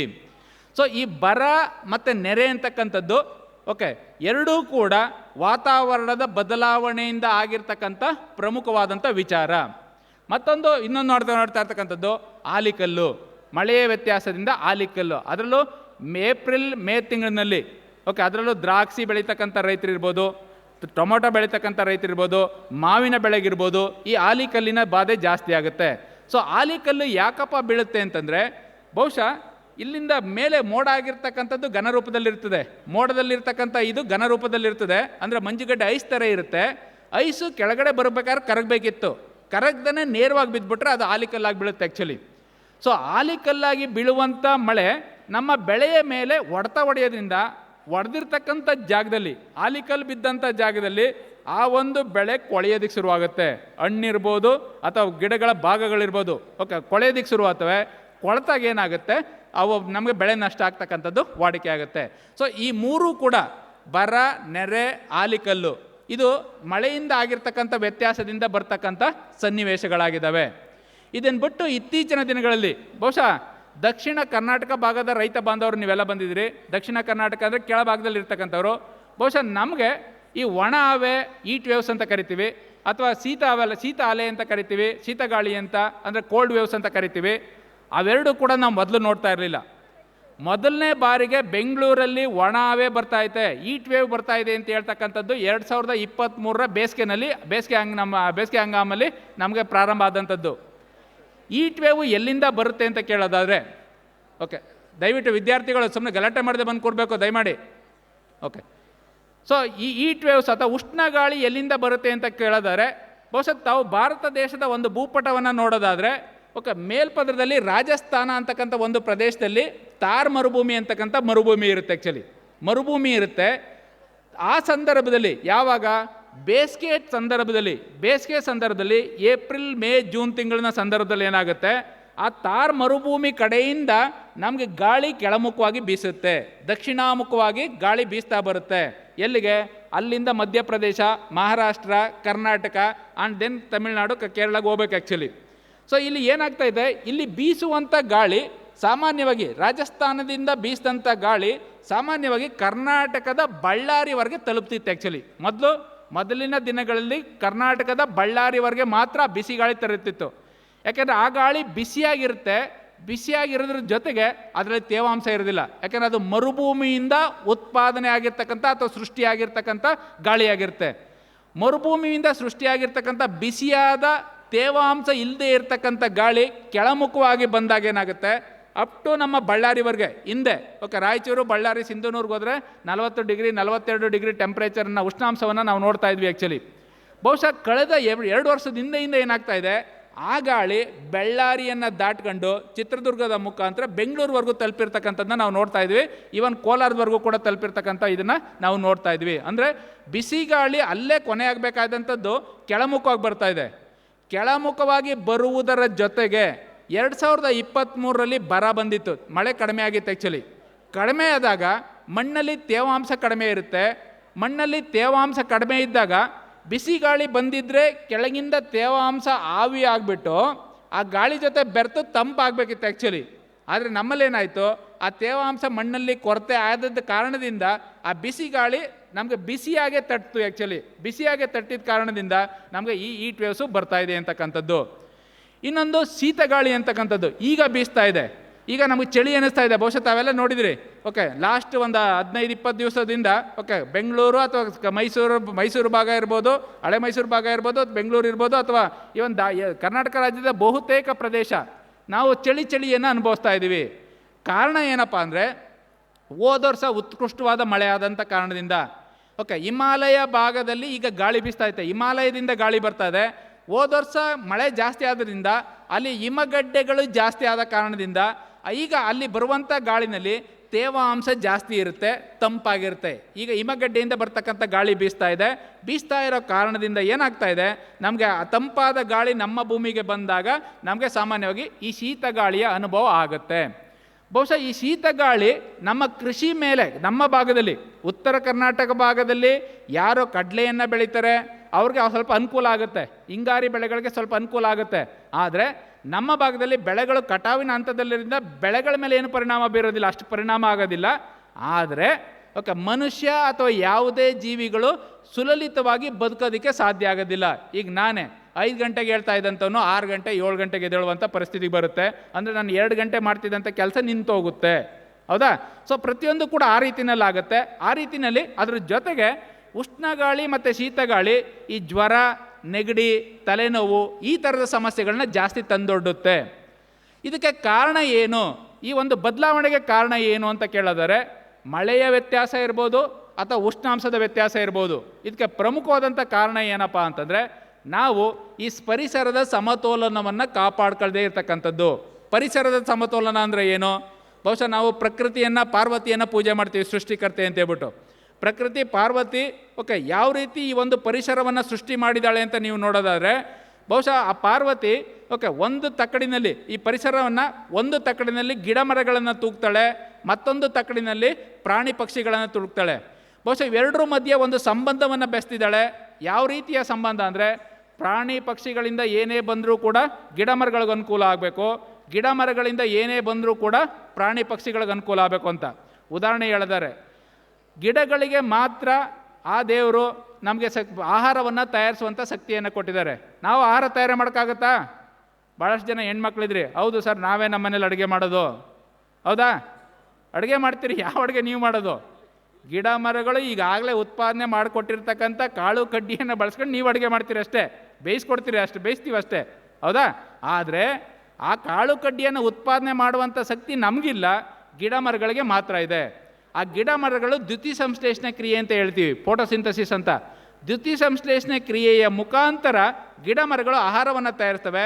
ಅವು ತಯಾರಿಸಿದಂಥ ಆಹಾರವನ್ನು ಒಂದಲ್ಲ ಒಂದು ಪ್ರಾಣಿ ಪಕ್ಷಿಗಳು ತಮ್ಮ ಊಟವಾಗಿ ಬಳಸ್ಕೊಂತವೆ. ಇಲ್ಲ ಸರ್ ನಾವು ಮೇಕೆ ತಿಂತೀವಿ, ಕೋಳಿ ತಿಂತೀವಿ, ನಾವು ಕಾಳು ಕಡ್ಡಿ ತಿನ್ನಲ್ಲ. ಹೌದಾ? ಮೇಕೆ ಕೋಳಿ ಎಲ್ಲಿಂದ ಬರುತ್ತೆ? ಗಿಡ ಮರ ತಯಾರಿಸಿರ್ತಕ್ಕಂಥ ಕಾಳು ಕಡ್ಡಿಯನ್ನು ತಿಳ್ಕೊಂಡು ಹುಲ್ಲು ಸೊಪ್ಪನ್ನು ತಿನ್ಕೊಂಡು ಬೆಳೆದಿರ್ತಕ್ಕಂಥದ್ದು. ಹೌದಾ? ಸೊ ಗಿಡ ಮರಗಳಿಂದ ತಯಾರಾದಂಥದ್ದು ಪ್ರಾಣಿ ಪಕ್ಷಿಗಳಿಗೆ ಬರುತ್ತೆ. ಆ್ಯಂಡ್ ಪ್ರಾಣಿ ಪಕ್ಷಿಗಳು ಯಾವುದೇ ಆಹಾರವನ್ನು ತಿಂದರೂ ಕೂಡ ಮಲಮೂತ್ರವನ್ನು ವಿಸರ್ಜನೆ ಮಾಡ್ತೀವಿ. ಆ ಮಲಮೂತ್ರ ಗಿಡ ಮರಗಳಿಗೆ ಆಹಾರ ಆಗುತ್ತೆ, ಊಟ ಆಗುತ್ತೆ, ಪೋಷಕಾಂಶ ಆಗುತ್ತೆ. ಸೊ ಪ್ರಾಣಿ ಪಕ್ಷಿಗಳಿಂದ ಬಂದಂಥ ವೇಸ್ಟು ಗಿಡ ಮರಗಳಿಗೆ ಅನುಕೂಲ ಆಗುತ್ತೆ, ಗಿಡ ಮರಗಳಿಂದ ಬಂದಂಥದ್ದು ಪ್ರಾಣಿ ಪಕ್ಷಿಗಳಿಗೆ ಆಹಾರ ಆಗುತ್ತೆ. ಒಂದು. ಎರಡನೇದು, ಗಿಡ ಮರಗಳು ತಮ್ಮ ದ್ಯುತಿ ಸಂಶ್ಲೇಷಣೆ ಕ್ರಿಯೆಯಲ್ಲಿ ಉಸಿರಾಟ ಕ್ರಿಯೆ ಮಾಡುವಾಗ ಆಮ್ಲಜನಕವನ್ನು ಬಿಡುಗಡೆ ಮಾಡ್ತವೆ. ಆಮ್ಲಜನಕ ಯಾರು ಬಳಸ್ಕೊತೀವಿ? ನಾವೆಲ್ಲ ಮನುಷ್ಯರು ಸೇರ್ಕೊಂಡು ಎಲ್ಲ ಪ್ರಾಣಿ ಪಕ್ಷಿಗಳು ಕೂಡ ಆಹಾರವನ್ನು ಉಸಿರಾಡೋದಕ್ಕೆ ಆಮ್ಲಜನಕವನ್ನು ತಯಾರಿಸ್ಕೋತೀವಿ. ಅದನ್ನು ಉತ್ಪಾದನೆ ಮಾಡಿರ್ತಕ್ಕಂಥದ್ದು ಗಿಡ ಮರಗಳು. ನಾವು ನಮ್ಮ ಉಸಿರಾಟ ಕ್ರಿಯೆಯಲ್ಲಿ ಏನು ಕೊಡ್ತೀವಿ? ಇಂಗಾಲದ ಡೈಆಕ್ಸೈಡನ್ನು ಬಿಡುಗಡೆ ಮಾಡ್ತೀವಿ. ಆ ಇಂಗಾಲದ ಡೈಆಕ್ಸೈಡು ಗಿಡ ಮರಗಳು ಅದನ್ನು ಹೀರ್ಕೊಂಡು ಆಹಾರವನ್ನು ತಯಾರಿಸ್ಕೋತವೆ. ಅಂದರೆ ಗಿಡ ಮರದಿಂದ ಬಂದಂಥ ಗಾಳಿ ಪ್ರಾಣಿ ಪಕ್ಷಿಗಳಿಗೆ, ಪ್ರಾಣಿ ಪಕ್ಷಿಗಳಿಗೆ ಬಂದಂಥ ಗಾಳಿ ಗಿಡ ಮರಗಳಿಗಾಯಿತು. ಊಟ ಆಗಲಿ ಗಾಳಿ ಆಗಲಿ ಒಂದಕ್ಕೊಂದು ಸಂಬಂಧವನ್ನು ಹೊಂದಿದ್ದಾವೆ. ಸೊ ಈ ಗಿಡ ಮರಗಳು, ಈಗ ನಮ್ಮ ತಾತ ಖುಷಿಯಾಗಿದ್ದ ಅಂತ ನಾವು ಹೇಳಿದ್ವಿ. ನಮ್ಮ ತಾತ ಯಾಕೆ ಖುಷಿಯಾಗಿದ್ದ ಅಂತಂದರೆ ಆವತ್ತಿನ ಕಾಲದಲ್ಲಿ, ನಮ್ಮ ತಾತನ ಕಾಲದಲ್ಲಿ ಕಾಡು ಚೆನ್ನಾಗಿತ್ತು, ಗಿಡ ಮರಗಳು ಏರಳವಾಗಿದ್ದು. ಒಪ್ಕೋತೀರಾ? ನಾವೇ ಚಿಕ್ಕವರಿದ್ದಾಗ, ನಾನೇ ಚಿಕ್ಕವನಾಗಿದ್ದಾಗ ನಮ್ಮೂರಿಂದ ಹೈಸ್ಕೂಲ್ಗೆ ಹೋಗ್ಬೇಕಾದ್ರೆ 7 ಕಿಲೋಮೀಟ್ರ್ ನಡ್ಕೊಂಡು ಹೋಗ್ಬೇಕಿತ್ತು. 7 ಕಿಲೋಮೀಟ್ರ್ ನಾನು ನಡ್ಕೊಂಡು ಹೋದ್ರೂ ಕೂಡ ಪ್ರತಿದಿನ ಒಂದನಿ ಬೆವರು ನನ್ನ ಮೈಯಿಂದ ಬರ್ತಿರಲಿಲ್ಲ. ಒಪ್ತಿರಲ್ವಾ? ಇವತ್ತು ಇಲ್ಲಿಂದ ಅರ್ಧ ಕಿಲೋಮೀಟ್ರ್ ದೂರ ನಡ್ಕೊಯ್ತೀನಿ ಅಂತಂದರೆ ಬೇಸಿಗೆ ಟೈಮ್ನಲ್ಲಿ ಕಿತ್ಗೆ ಬರ್ತಾ ಇರುತ್ತೆ ಬೆವರು. ಯಾಕೆ ಅಂದರೆ ಅವತ್ತು ಗಿಡ ಮರಗಳು ಏರಳವಾಗಿದ್ದಾಗ ಸೂರ್ಯನ ಕಿರಣಗಳನ್ನು, ಬಿಸಿಯನ್ನು ಕೊಡ್ತಕ್ಕಂಥ ಸೂರ್ಯನ ಕಿರಣಗಳನ್ನ ಅವು ಹೀರ್ಕೊಂಡು ಬಿಸಿ ತಾಪವನ್ನು ಇಟ್ಕೊಂಡು ನಮಗೆ ಕೆಳಗಡೆ ತಂಪಾದ ಗಾಳಿಯನ್ನು ಮಾತ್ರ ಬಿಡುಗಡೆ ಮಾಡ್ತಾಯಿತ್ತು. ಈಗೇನಾಗಿದೆ, ಬಿಸಿ ಗಾಳಿನೇ ನೇರವಾಗಿ ಬರೋದ್ರಿಂದ ಏನಾಗುತ್ತೆ, ಮೈ ಮೇಲೆ ಬಿದ್ದಾಗ ಬೆವರು ಕಿತ್ಕೊಂಬರುತ್ತೆ. ಹಾಗಾಗಿ ಇದಾಗುತ್ತೆ. ಸೊ ಈ ಗಿಡ ಮರಗಳನ್ನು ನೋಡಿದ್ರೆ ನಮ್ಮ ತಾತನ ಕಾಲದಲ್ಲಿ ಅವತ್ತು ಸುಮಾರು 32% ಕಾಡಿತ್ತು. ಸರಿ, 22%, 32% ಕಾಡಿತ್ತು. 32%, 33% ಕಾಡಿಂಥ ಸಂದರ್ಭದಲ್ಲಿ ಈ ತಕ್ಕಡಿ ಅಂತ ಹೇಳಿದ್ನಲ್ಲ, ಗಿಡ ಮರಗಳು ಒಂದು ಕಡೆ, ಪ್ರಾಣಿ ಪಕ್ಷಿಗಳು ಒಂದು ಕಡೆ. ಸೊ ಈ ತಕ್ಕಡಿ ಸಮತೋಲನವಾಗಿ ತಕ್ಕಡಿ ಸರಿಯಾಗಿ ತೂಗ್ತಾ ಇತ್ತು. ಈಗೇನಾಗಿದೆ, ಗಿಡ ಮರಗಳ ಸಂಖ್ಯೆ ಕಡಿಮೆ ಆಗ್ಬಿಟ್ಟು ತಕ್ಕಡಿ ಮೇಲಕ್ಕೆ ಹೋಗಿದೆ, ಪ್ರಾಣಿ ಪಕ್ಷಿಗಳು ಅದರಲ್ಲೂ ಮನುಷ್ಯರ ಇದು ಜಾಸ್ತಿ ಆಗ್ಬಿಟ್ಟಿದೆ. ಹಾಗಾಗಿ ಏನಾಗ್ತಾ ಇದೆ, ತಕ್ಕಡಿ ಬ್ಯಾಲೆನ್ಸ್, ಸಮತೋಲನವಾಗಿರಬೇಕಾದಂಥ ತಕ್ಕಡಿ ಏರುಪೇರಾದಾಗ ಈ ರೀತಿಯ ಬದಲಾವಣೆಗಳು ಆಗ್ತವೆ. ಇವನ್ ಶೀತಗಾಳಿ, ಉಷ್ಣಗಾಳಿ ಅಂತ ಹೇಳಿದ್ವಲ್ಲ, ಗಿಡ ಮರಗಳು ಸದೃಢವಾಗಿದ್ದರೆ, ಏರಳವಾಗಿದ್ದರೆ ಶೀತಗಾಳಿ ಅಥವಾ ಉಷ್ಣಗಾಳಿಯ ಪರಿಣಾಮ ಕೂಡ ಕಡಿಮೆ ಆಗುತ್ತೆ.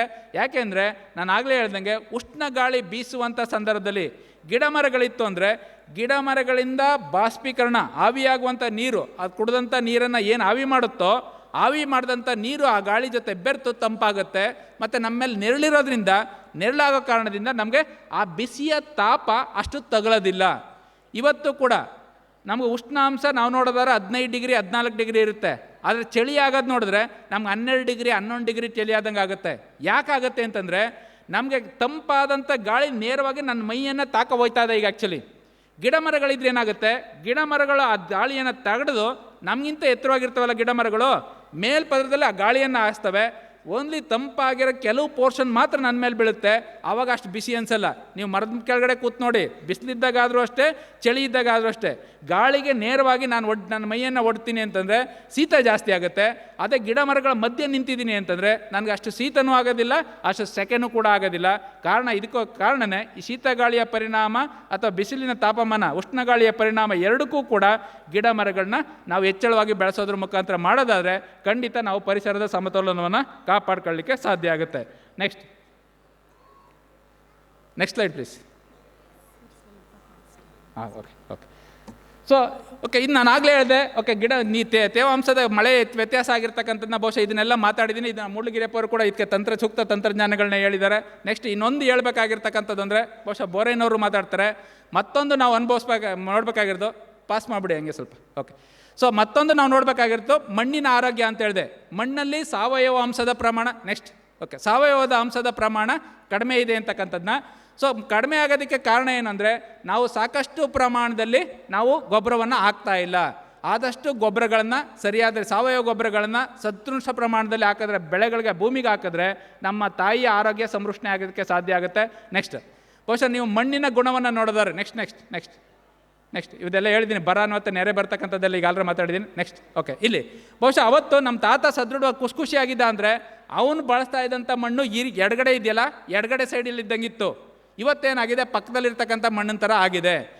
ಇದರಲ್ಲಿ ಮಣ್ಣು ಈ ರೀತಿಯಲ್ಲಿದ್ದಾಗ, ಸಾವಯವ ಅಂಶದ ಪ್ರಮಾಣ ಏರಳವಾಗಿದ್ದಾಗ ಮಣ್ಣು ಮೃದುವಾಗಿರುತ್ತೆ.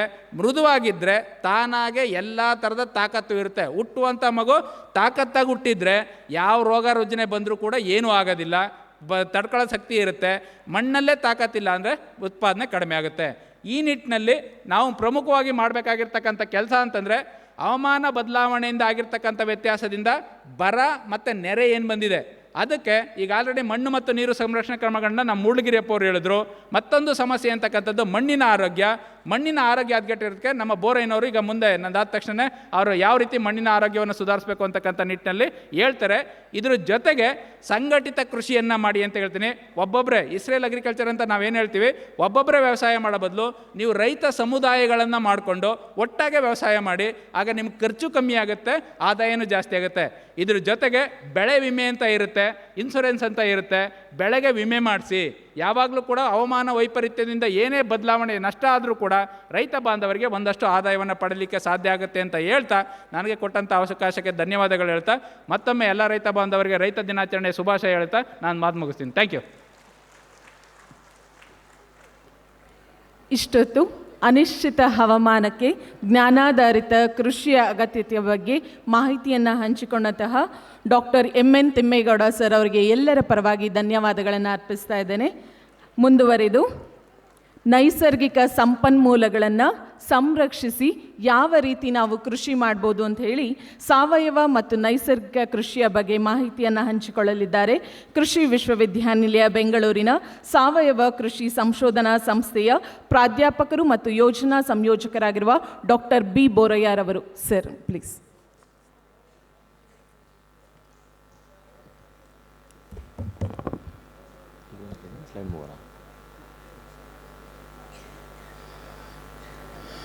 ಎಲ್ಲರಿಗೂ ನಮಸ್ಕಾರ. ಹಿರಿಯ ಪ್ರಾಧ್ಯಾಪಕರೇ, ನನ್ನ ಮಿತ್ರರೇ, ಆತ್ಮೀಯ ರೈತ ಬಾಂಧವರೇ, ಇವತ್ತಿನ ದಿವಸ ನಾನು ಸಾವಯವ ಕೃಷಿ ಹಾಗೂ ನೈಸರ್ಗಿಕ ಕೃಷಿ ಬಗ್ಗೆ ಕೆಲವೊಂದು ಅಂಶಗಳನ್ನು ತಮ್ಮ ಮುಂದೆ ಹಂಚಿಕೊಳ್ಳೋಕ್ಕೆ ಇಚ್ಛೆ ಪಡ್ತಾ ಇದ್ದೀನಿ. ಆತ್ಮೀಯರೇ, ಈಗೆಲ್ಲ ನಮ್ಮ ತಿಮ್ಮೇಗೌಡರು ಆಮೇಲೆ ಸಂಜಯ್ ಅವರು ಆಮೇಲೆ ನಮ್ಮ ಮೂಡಲಗಿರಿಯಪ್ಪ ಸರ್ ಅವರು ಸಾಕಷ್ಟು ವಿಷಯವನ್ನು ತಮ್ಮ ಮುಂದೆ ಮಂಡಿಸಿದ್ದಾರೆ. ಇದರಲ್ಲಿ ಮುಖ್ಯವಾಗಿ ನಮ್ಮ ತಿಮ್ಮೇಗೌಡರು ಹೇಳ್ದಂಗೆ ಒಂದು 2-3 ಅಂಶನ ಅಲ್ಲಿ ತಮ್ಮ ಮುಂದೆ ಹೇಳಿದ್ರು. ಒಂದು ಹವಾಮಾನ ವೈಪರೀತ್ಯ, ಆಮೇಲೆ ಸಾವಯವ ಇಂಗಾಲ ಹಾಗೂ ನಮ್ಮ ಮಣ್ಣಿನ ಆರೋಗ್ಯ ಕ್ಷೀಣಿಸ್ತಾ ಇರೋದು. ಇದರಿಂದ ನಾವು ಏನು ಆಹಾರವನ್ನು ಉತ್ಪಾದನೆ ಮಾಡ್ತಾ ಇದ್ದೀವಿ, ಆ ಆಹಾರವನ್ನು ನಾವು ಏನು ತಿಂದು ಅದರಿಂದ ಏನು ಆರೋಗ್ಯದ ಮೇಲೆ ಪರಿಣಾಮ ಬೀರ್ತಾ ಇದೆ, ಅದ್ರ ಬಗ್ಗೆ ಕೆಲವೊಂದು ವಿಷಯಗಳನ್ನು ನಮ್ಮ ತಿಮ್ಮೇಗೌಡರು ಹೇಳಿದ್ರು. ಇದಕ್ಕೆ ಮುಂದುವರೆದಾಗಿ ನಾವು ಈಗ ಇತ್ತೀಚಿನ ವರ್ಷಗಳಲ್ಲಿ ನಾವು ಕೃಷಿಯನ್ನು ಮಾಡ್ಕೊಂಬರ್ತಾ ಇದ್ದೀವಿ. ಆ ಕೃಷಿಯಲ್ಲಿ ಏನು ಸಾಕಷ್ಟು ಬದಲಾವಣೆಗಳಾಗಿದ್ದಾವೆ, ಆ ಬದಲಾವಣೆಗಳಿಂದ ಏನೇನು ಪರಿಸರದ ಮೇಲೆ ಪರಿಣಾಮ ಉಂಟಾಗಿದೆ, ತದನಂತರದಲ್ಲಿ ನಾವು ಉಪಯೋಗಿಸುವ ಏನು ಕೃಷಿ ಪರಿಕರಗಳು ಅವುಗಳಿಂದ ನಮ್ಮ ಮಣ್ಣಿನ ಆರೋಗ್ಯದ ಮೇಲೆ ಎಷ್ಟು ಪರಿಣಾಮ ಬೀರಿದೆ,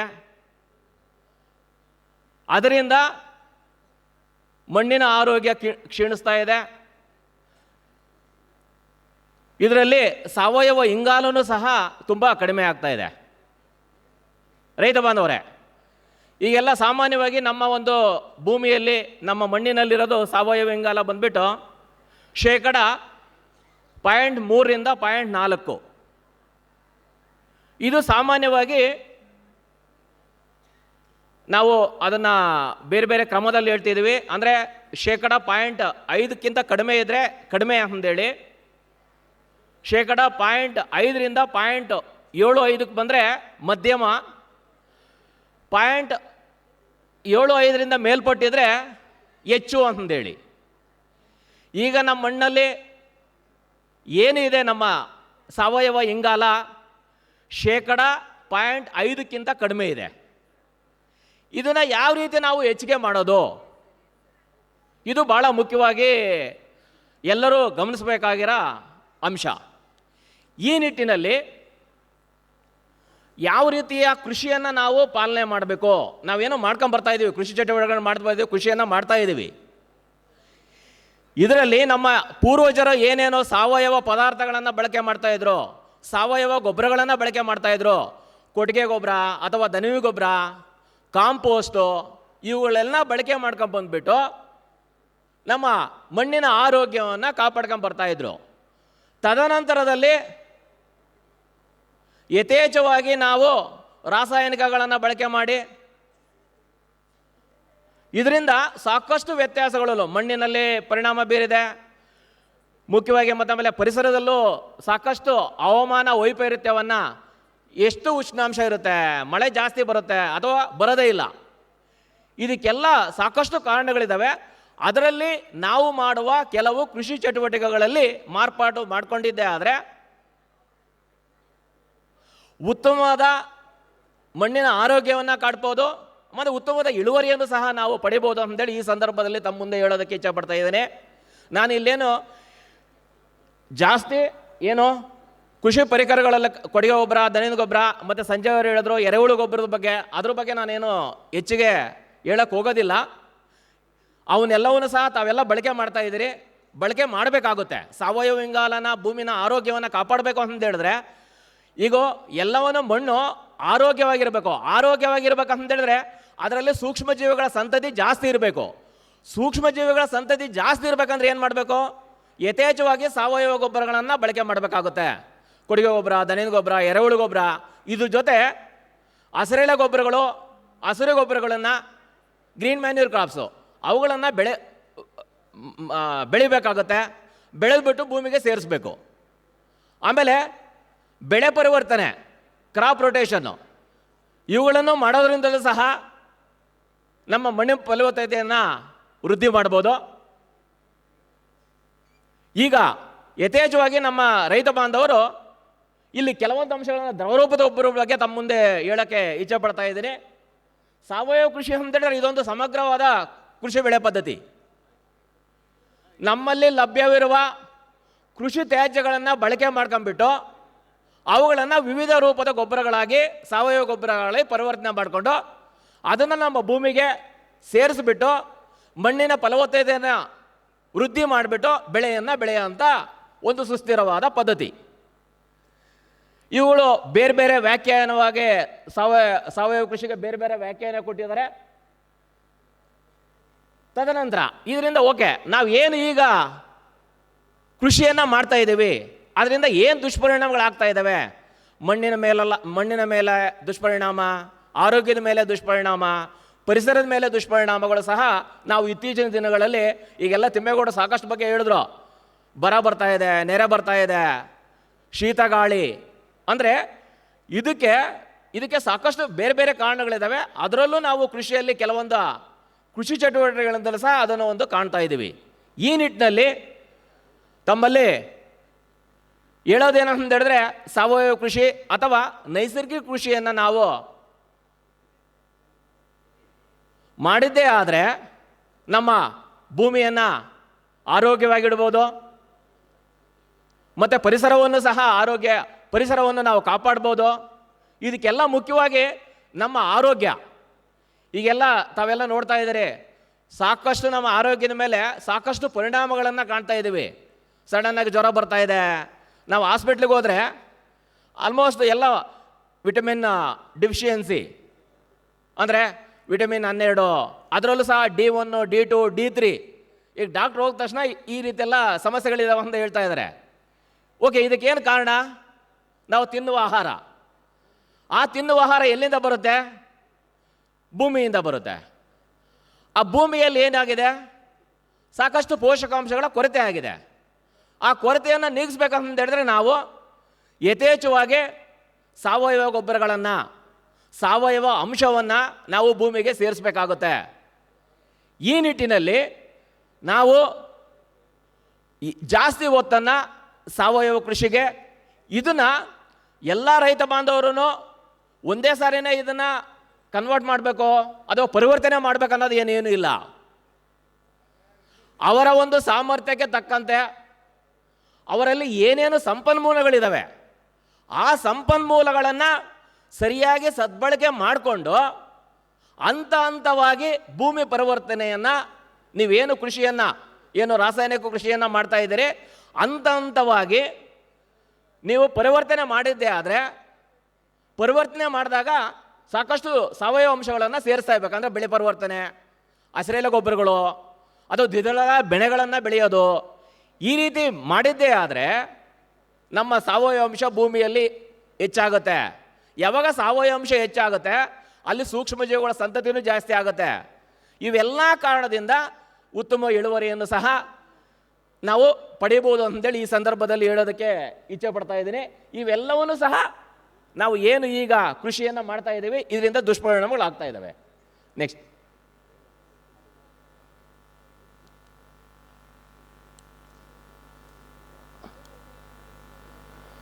ಅಂದರೆ ಇದು ವಿಶ್ವದಲ್ಲಿ ನಮ್ಮ ಒಂದು ಸಾವಯವ ಕೃಷಿದೊಂದು ಪಕ್ಷಿ ನೋಟನ ಹಾಕಿದ್ದೀವಿ ಇಲ್ಲಿ.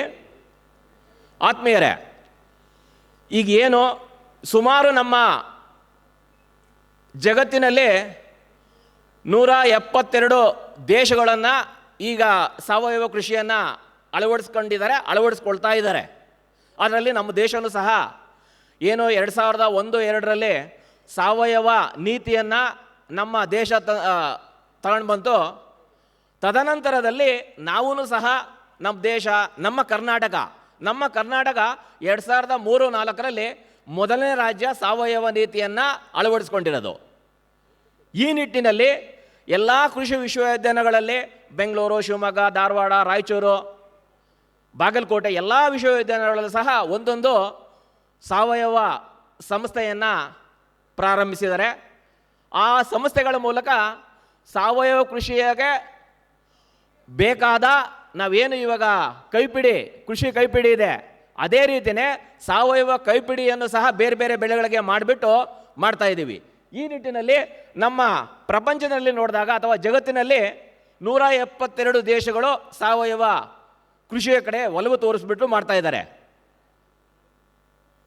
ಅದರಲ್ಲಿ ನಮ್ಮ ದೇಶ ಬಂದ್ಬಿಟ್ಟು ಈಗ 9.82 ಹೆಕ್ಟೇರ್ ಪ್ರದೇಶದಲ್ಲಿ, ಲಕ್ಷ ಹೆಕ್ಟೇರ್ ಪ್ರದೇಶದಲ್ಲಿ ಸಾವಯವ ಕೃಷಿಯನ್ನು ಮಾಡ್ತಾ ಇದ್ದೀವಿ ನಾವು. ಅದರಲ್ಲಿ ಅರಣ್ಯ ಪದಾರ್ಥಗಳು ಸಹ ಸೇರಿರ್ತವೆ. ಮತ್ತು ಆಮೇಲೆ ಹುಲ್ಲುಗಾವಲಾಗಿರ್ಬೋದು, ಇವೆಲ್ಲವನ್ನು ಸೇರಿಬಿಟ್ಟು ಅಷ್ಟು ಪ್ರಮಾಣದಲ್ಲಿ ನಾವು ಅಷ್ಟು ಪ್ರದೇಶದಲ್ಲಿ ಸಾವಯವ ಕೃಷಿಯನ್ನು ನಾವು ನಮ್ಮ ದೇಶದಲ್ಲಿ ಮಾಡ್ತಾ ಇದ್ದೀವಿ. ಆಮೇಲೆ ಇನ್ನೊಂದೇನಂತ ಹೇಳಿ ತಮಗೆ ತಿಳಿಯಪಡಿಸೋದಕ್ಕೆ ಹೇಳ್ತಾ ಇದ್ದೀನಿ, ಇಡೀ ಪ್ರಪಂಚದಲ್ಲಿ ಅಥವಾ ಜಗತ್ತಿನಲ್ಲಿ ನಮ್ಮ ದೇಶ 2.5 ಮಿಲಿಯನ್ ರೈತರು ಸಾವಯವ ಕೃಷಿಯನ್ನು ಮಾಡ್ತಾ ಇದ್ದಾರೆ. ಅಂದರೆ ಜಗತ್ತಿನಲ್ಲೇ ನಾವು ನಂಬರ್ 1 ಇದ್ದೀವಿ. ಈ ನಿಟ್ಟಿನಲ್ಲಿ ನಾವು ಈ ಸಾವಯವ ಕೃಷಿಗೆ ಏನೇನು ಪದಾರ್ಥಗಳು ಬೇಕಾಗ್ತಾ ಇದ್ದಾವೆ, ನಾನು ಹೇಳಿದೆ ಕೊಟ್ಟಿಗೆ ಗೊಬ್ಬರ, ದನದ ಗೊಬ್ಬರ, ನಾನು ಅದ್ರ ಬಗ್ಗೆ ಜಾಸ್ತಿ ಹೆಚ್ಚಿಗೆ ಹೇಳಕ್ಕೆ ಹೋಗೋದಿಲ್ಲ, ಯಾಕಂದರೆ ಸಮಯಾವಕಾಶ ಕಡಿಮೆ ಇರೋದ್ರಿಂದ. ಇದರಲ್ಲಿ ಮುಖ್ಯವಾಗಿ ನಾವು ದ್ರವರೂಪದ ಗೊಬ್ಬರಗಳ ಬಗ್ಗೆ ಒಂದು ಸ್ವಲ್ಪ ವಿಷಯನ ನಿಮ್ಮ ಮುಂದೆ ಹಂಚ್ಕೊಳ್ಳೋಕ್ಕೆ ಇಷ್ಟಪಡ್ತಾ ಇದ್ದೀನಿ. ದ್ರವರೂಪದ ಗೊಬ್ಬರಗಳು ಯಾವ್ಯಾವುದು? ಯಾಕಂತ ಹೇಳಿದ್ರೆ ಈ ದ್ರವರೂಪದ ಗೊಬ್ಬರಗಳು ತಯಾರು ಮಾಡಬೇಕಾದ್ರೆ ನಮ್ಮಲ್ಲೇ ವಸ್ತುಗಳಿದ್ದಾವೆ. ನಮ್ಮಲ್ಲೇ ದೇಸಿ ಹಸುಗಳಾಗಿರ್ಬೋದು, ಅವುಗಳಿಂದ ಮುಖ್ಯವಾಗಿ ಸಗಣಿ, ಗಂಜಲ ಇವೆರಡು ತುಂಬ ಮುಖ್ಯವಾಗಿ ಬೇಕಾಗಿರೋ ಪದಾರ್ಥಗಳು. ಇದರ ಜೊತೆ ನಾವು ಏನು ದ್ರವರೂಪದ ಗೊಬ್ಬರ ತಯಾರು ಮಾಡಿಸ್ತೀವಿ ಅದಕ್ಕೆ ತಕ್ಕಂತೆ ಬೇರೆ ಬೇರೆ ಆಗುತ್ತೆ. ಇದರಲ್ಲಿ ಯಾವ್ಯಾವುದು ದ್ರವರೂಪದ ಗೊಬ್ಬರಗಳು? ಬೀಜಾಮೃತ, ಜೀವಾಮೃತ, ಪಂಚಗವ್ಯ ಇವು, ಮತ್ತು ಆಮೇಲೆ ಇದ್ರ ಜೊತೆ ಮೀನಿನ ಟಾನಿಕ್ಕು, ಮತ್ತು ಆಮೇಲೆ ದಶಗವ್ಯ ಮತ್ತು ಅಮೃತ್ ಪಾನಿ, ಇದ್ರ ಜೊತೆ ಎರೆಜಲ, ಮತ್ತು ಆಮೇಲೆ ಅನಿಲ ಬಗ್ಗಡ, ಬಯೋಡೈಜೆಸ್ಟರ್ ಲಿಕ್ವಿಡ್ ಆರ್ಗ್ಯಾನಿಕ್ ಮ್ಯಾನ್ಯೂರು, ಇವುಗಳು ಸಹ ನಾವು ನಮ್ಮ ಸಂಪನ್ಮೂಲಗಳು, ನಮ್ಮ ಹೊಲಗಳಲ್ಲಿ ಏನೇನು ಕೃಷಿ ತ್ಯಾಜ್ಯಗಳು ಸಿಗ್ತಾ ಇದ್ದಾವೆ ಅಥವಾ ಹಸುಗಳಿಂದ ಬಂದಂಥ ತ್ಯಾಜ್ಯಗಳನ್ನು ಉಪಯೋಗಿಸ್ಕೊಂಡ್ಬಿಟ್ಟು ನಾವು ಈ ಒಂದು ದ್ರವರೂಪದ ಗೊಬ್ಬರಗಳನ್ನು ಮಾಡಿಕೊಂಡು ನಮ್ಮ ಹೊಲಗಳಿಗೆ ವಿವಿಧ ಹಂತಗಳಲ್ಲಿ ನಾವು ಬಳಕೆ ಮಾಡ್ಕೊಬೋದು. ಇದರಲ್ಲಿ ನಾನು ಒಂದೊಂದಾಗಿ ನಾನು ನಿಮ್ಮ ಮುಂದೆ ಹೇಳೋದಕ್ಕೆ ಇಚ್ಛಪಡ್ತಾ ಇದ್ದೀನಿ. ಇದರಲ್ಲಿ ಬೀಜಾಮೃತ, ಇದು ತುಂಬ ಸಿಂಪಲ್ ಆಗಿರೋ ಒಂದು ಪದ್ಧತಿ. ಇದಕ್ಕೆ ಏನೇನು ಬೇಕಾಗುತ್ತೆ? ಒಂದು ಸಗಣಿ, ಗಂಜಲ ಬೇಕಾಗುತ್ತೆ, ಸ್ವಲ್ಪ ಸುಣ್ಣ ಬೇಕಾಗುತ್ತೆ. ಈಗೆಲ್ಲ ರೈತ ಬಾಂಧವರು ಸಾಕಷ್ಟು ಜನ ಇದ್ದಾರೆ. ಇದರಲ್ಲಿ ಸುಮಾರು ಜನ ನೀವು ಇದನ್ನು ಉಪಯೋಗಿಸ್ತೀರಿ. ಯಾರು ಸಾವಯವ ಕೃಷಿ ಅಥವಾ ನೈಸರ್ಗಿಕ ಕೃಷಿ ಯಾರು ಮಾಡ್ತಾ ಇದ್ದಾರೆ ಅದನ್ನು ಉಪಯೋಗ ಮಾಡ್ತೀರಾ ಅಂತೇಳಿ ನಂಬ್ಕೊಂಡಿದ್ದೀನಿ. ಈ ನಿಟ್ಟಿನಲ್ಲಿ 20 ಲೀಟ್ರ್ ನಾವು ನೀರು ಬೇಕಾಗುತ್ತೆ, ಮತ್ತು ಆಮೇಲೆ ಸಗಣಿ, ಮತ್ತು ಆಮೇಲೆ ಗಂಜಲ. ಇದನ್ನು ಮಾಡಬೇಕಾದ್ರೆ ಒಂದು ಸ್ವಲ್ಪ ಯಾವ ರೀತಿ ಮಾಡೋದು ಮತ್ತು ಹೆಂಗೆ ಉಪಯೋಗಿಸೋದು ಅನ್ನೋದು ಬೀಜಾಮೃತನ ನಾನು ಹೇಳ್ತೀನಿ. ಸಗಣಿ, ನೀರು, ಮತ್ತು ಆಮೇಲೆ ಗಂಜಲನ ನೀವು ತೊಗೊತೀರಾ. ಸಗಣಿ ತೊಗೊತೀರಾ ಎಷ್ಟು? 5 kg ಸಗಣಿ ತೊಗೊತೀರಾ. ಇದಕ್ಕೆ ಮುಖ್ಯವಾಗಿ ಇದನ್ನು ಬೀಜೋಪಚಾರಕ್ಕೆ ಉಪಯೋಗಿಸ್ತೀವಿ. ಯಾವುದನ್ನು? ಬೀಜಾಮೃತನ. ಇದನ್ನು ಯಾವಾಗ ತಯಾರು ಮಾಡೋದು? ನೀವು ಬಿತ್ತನೆ ಮಾಡೋದಕ್ಕಿಂತ ಒಂದು ದಿವಸ ಮುಂಚೆ ಇದನ್ನು ತಯಾರು ಮಾಡ್ಕೊಳ್ಳಿ. 5 kg ಸಗಣಿ, 5 ಲೀಟ್ರು ಗಂಜಲ, ಆಮೇಲೆ ಒಂದು 50 ಗ್ರಾಮಷ್ಟು ಸುಣ್ಣ. ಇದನ್ನು ತಗೊಂಡು ಸಗಣಿನ ಒಂದು ಬಕೆಟಲ್ಲಿ 5 kg ಒಂದು ಬಟ್ಟೆಯಲ್ಲಿ, ಹತ್ತಿ ಬಟ್ಟೆಯಲ್ಲಿ ಕಟ್ಟಿಬಿಟ್ಟು ಪೂರ್ತಿ ಬಕೆಟಲ್ಲಿ ಇಳಿ ಬಿಡೋದು. ಇಳೆ ಬಿಟ್ಬಿಟ್ಟು ಯಾವಾಗ ನಾಳೆ ನಾವು ಬಿತ್ತನೆ ಮಾಡ್ತೀವಿ ಅಂದರೆ ಇವತ್ತು ಸಾಯಂಕಾಲ 6 ಗಂಟೆಗೆ ಅದನ್ನು ಕಟ್ಬಿಟ್ಟು ಬಕೆಟಲ್ಲಿ ಬಿಡೋದು. ಅಲ್ಲಿ ನೀರಲ್ಲಿ ಇರಬೇಕದು. ನೆಕ್ಸ್ಟ್ ಮಾರನೇ ದಿವಸ ಸೇಮ್ ಅದೇ ದಿವಸ ಸುಣ್ಣ ಇದೆಯಲ್ಲ, ಸುಣ್ಣನೂ ಸಹ ಒಂದು ಬೌಲಲ್ಲಿ ಅದರಲ್ಲಿ ಒಂದು ಅರ್ಧ ಲೀಟ್ರ್ ನೀರು ಹಾಕೊಂಡ್ಬಿಟ್ಟು ಅದರಲ್ಲಿ ನೆನೆಸೋದು. ಮಾರನೇ ದಿವಸ ನೀವೇನು ಬಿತ್ತನೆ ಮಾಡೋದಕ್ಕಿಂತ ಮುಂಚೆ ಒಂದು 2 ಗಂಟೆ ಮುಂಚೆ ಏನು ನೀವು ಆ ಸಗಣಿನ ಇಳೆ ಬಿಟ್ಟಿರ್ತೀರಲ್ವ ಆ ಬಕೆಟಲ್ಲಿ, ಅದನ್ನು ಚೆನ್ನಾಗೆ ಹಿಂಡೋದು. ಅದನ್ನು ಆ ರಸ ಏನೆಲ್ಲ ತೆಗೆಯೋದು. ಏನು ಆ ರಸ ಬಂದಿರುತ್ತಲ್ಲ ಅದ್ರ ಜೊತೆ ಗಂಜಲ ಮತ್ತು ಆಮೇಲೆ ಸುಣ್ಣನ ಸೇರಿಸ್ಬಿಟ್ಟು ಅದನ್ನು ನೀವು ಯಾವ ಬೆಳೆ ನೀವು ಬೀಜೋಪಚಾರ ಮಾಡಬೇಕಾಗುತ್ತೆ ಅದಕ್ಕೆ ತಕ್ಕಂತೆ 5 kg, 6 kg ಅಥವಾ 1 kg ಸಗಣಿಯನ್ನು ತಗೊಂಡು ನಿಮ್ಗೆ ಎಷ್ಟು ದ್ರಾವಣ ಬೇಕಾಗುತ್ತೆ ಅದಕ್ಕೆ ತಕ್ಕಂತೆ ನೀವು ಪ್ರಿಪೇರ್ ಮಾಡಿಕೊಂಡು ಬೀಜೋಪಚಾರ ಮಾಡಿಕೊಂಡು ನೀವು ಈ ಒಂದು ಪದ್ಧತಿಯನ್ನು ನೀವು ಅಳವಡಿಸ್ಕೊಬೋದು. ಇದು ಸಾವಯವ ಪದ್ಧತಿಯಲ್ಲ ಅಥವಾ ನೈಸರ್ಗಿಕ ಪದ್ಧತಿಯಲ್ಲೂ ಸಹ ನಾವು ಇದನ್ನು ಬಳಕೆ ಮಾಡ್ತೀವಿ. ಇದನ್ನು ಅಂದರೆ ಇದು ಮಾಡೋ ಪದ್ಧತಿಯನ್ನು ನಾನು ವಿವರವಾಗಿ ಹೇಳಿದ್ದೀನಿ ಇಲ್ಲಿ. ಆಮೇಲೆ ನೆಕ್ಸ್ಟು ಜೀವಾಮೃತ, ಇದನ್ನು ಸಹ ಅಷ್ಟೇ. ಇದನ್ನು ಏನಕ್ಕೆ ಬಳಕೆ ಮಾಡ್ತಾರೆ?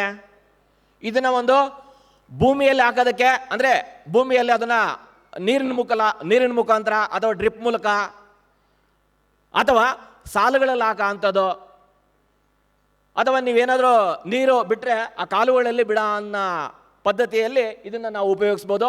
ಇದನ್ನು ಯಾವ ರೀತಿ ಮಾಡೋದು? ಇದಕ್ಕೂ ಸಹ ಅಷ್ಟೇ, ಮುಖ್ಯವಾಗಿ ಬೇಕಾಗಿರೋದು ಸಗಣಿ 20 kg, 20 ಲೀಟ್ರು ಗಂಜಲ, ಆಮೇಲೆ 2 kg ದ್ವಿದಳ ಧಾನ್ಯದ ಹಿಟ್ಟು. ದ್ವಿದಳ ಧಾನ್ಯ ಯಾವ್ದು ಬೇಕಾದ್ರೂ ಆಗಿರ್ಬೋದು, ಸಾಮಾನ್ಯವಾಗಿ ಕಡಲೆ ಆಗಿರ್ಬೋದು, ಉದ್ದಾಗಿರ್ಬೋದು, ಹುರುಳಿ ಆಗಿರ್ಬೋದು, ಅದನ್ನು ಹಿಟ್ಟು ಬೇಕಾಗುತ್ತೆ. ಈ ಜೊತೆ 2 kg ಬೆಲ್ಲ, ಆಮೇಲೆ ಒಂದು ಇಡಿಯಷ್ಟು ಮಣ್ಣು ಬೇಕಾಗುತ್ತೆ. ಈ ಮಣ್ಣು ಎಲ್ಲೇದು? ಈ ಮಣ್ಣು ಯಾವ ಹೊಲಗಳಲ್ಲಿ ಬಿತ್ತನೆ ಮಾಡ್ತಿರಲ್ಲ ಅದೇ ಮಣ್ಣು ತಗೊಂಡ್ರೂ ಒಳ್ಳೆಯದು, ಅಥವಾ ಸಾಮಾನ್ಯವಾಗಿ ಉತ್ತದ ಮಣ್ಣು ತಗೊಂಡ್ರೆ ಒಳ್ಳೆಯದಾಗುತ್ತೆ. ಯಾಕಂತ ಹೇಳಿದ್ರೆ ಅಲ್ಲಿ ಪೋಷಕಾಂಶಗಳ ಅಂಶ ಮತ್ತು ಸೂಕ್ಷ್ಮಜೀವಿಗಳ ಅಂಶ ಜಾಸ್ತಿ ಇರುತ್ತಂದರೆ ಅದನ್ನು ನಾವು ಬಳಕೆ ಮಾಡ್ತೀವಿ.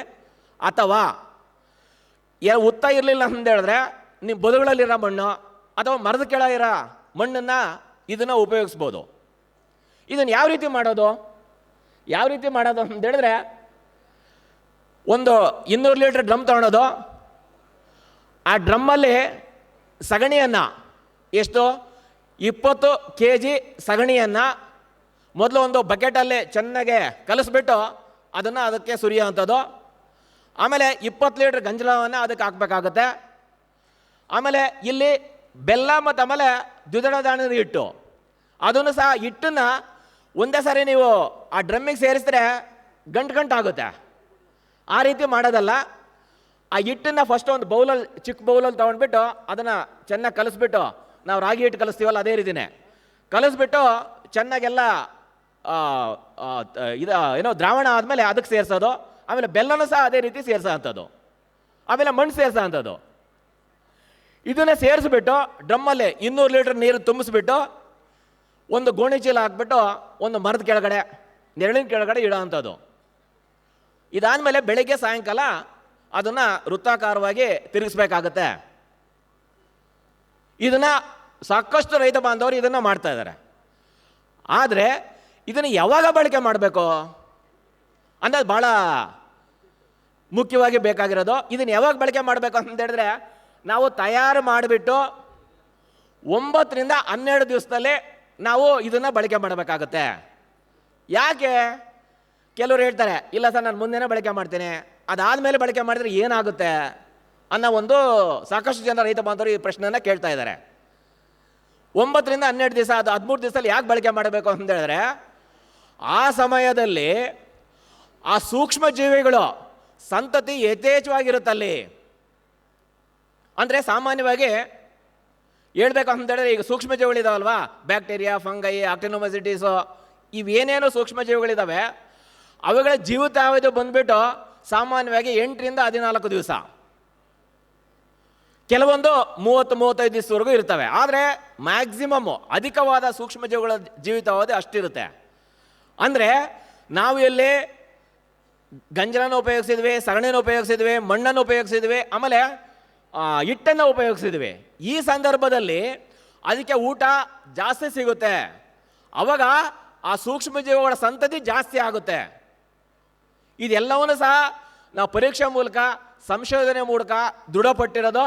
ಆ ನಿಟ್ಟಿನಲ್ಲಿ ಇದನ್ನು 9 ರಿಂದ 12 ಅಥವಾ 13 ದಿವಸದಲ್ಲಿ ಉಪಯೋಗಿಸಿದ್ರೆ ಉತ್ತಮವಾದ ಫಲಿತಾಂಶವನ್ನು ನಾವು ಪಡೆಯೋದಕ್ಕೆ ಸಾಧ್ಯವಾಗುತ್ತೆ. ಅದರಿಂದ ಇದನ್ನು ನಾವು ನೀರಿನ ಮುಖಾಂತರ ಯಾವ ರೀತಿ ಬೇಕಾದರೂ ಇದನ್ನು ಉಪಯೋಗಿಸ್ಬೋದು. ಇದನ್ನು ಜೀವಾಮೃತನ ನೋಡಿ, ಅಂದರೆ ಇದರ ಪೋಷಕಾಂಶಗಳ ಅಂಶಗಳು ಏನಿದಾವೆ ಅಂತೇಳಿ ಇಲ್ಲಿ ಈ ಮುಂದೆ ಇವೆಲ್ಲ ಸಂಶೋಧನೆಯಿಂದ ಮಾಡಿರೋ ಅಂಥ ಫಲಿತಾಂಶನ ತಮ್ಮ ಮುಂದೆ ತೋರಿಸ್ತಾ ಇದ್ದೇನೆ. ಸಾರಜನಕ ಆಗಿರ್ಬೋದು, ರಂಜಕ ಆಗಿರ್ಬೋದು, ಪೊಟ್ಯಾಷ್ ಅಂಶ ಆಗಿರ್ಬೋದು, ಈ ಬೀಜಾಮೃತದಲ್ಲಿ ಇರೋ ಅಂಥದ್ದು. ಮತ್ತು ಆಮೇಲೆ ಜೀವಾಮೃತದಲ್ಲಿ ನೋಡಿ 7 ದಿವಸದಲ್ಲಿ ಏನಾಗಿದೆ, 10 ದಿವಸದಲ್ಲಿ ಎಷ್ಟಿದೆ, ಮತ್ತು 13 ದಿವಸದಲ್ಲಿ ಏನಿದೆ ಅಂತೇಳಿ ವಿವಿಧ ಪೋಷಕಾಂಶಗಳನ್ನು ತಮ್ಮ ಮುಂದೆ ಇಡ್ತಾ ಇದ್ದೀನಿ. ಅಂದರೆ ತದನಂತರದಲ್ಲಿ ಮುಂದೆ ಒಂದು ಇದರಲ್ಲಿ ತೋರಿಸ್ತಾ ಇದ್ದೀನಿ ನಿಮಗೆ.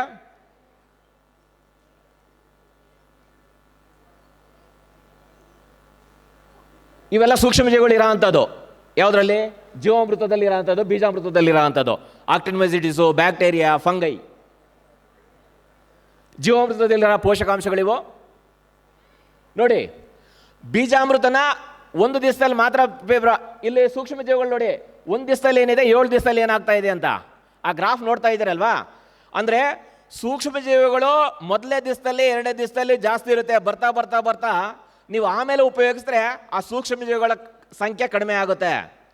ಇಲ್ಲಿ ನಾವು ಏನಕ್ಕಾಗಿ ಅದನ್ನು ಅದೇ ದಿವಸದಲ್ಲಿ ಬಳಕೆ ಮಾಡಬೇಕಾದ್ರೆ ಏನು ಉದ್ದೇಶಕ್ಕಾಗಿ ನಾವು ಬಳಕೆ ಮಾಡ್ತಾಯಿದ್ದೀವಿ ಅನ್ನೋದು ಭಾಳ ಮುಖ್ಯ ಆಗುತ್ತೆ.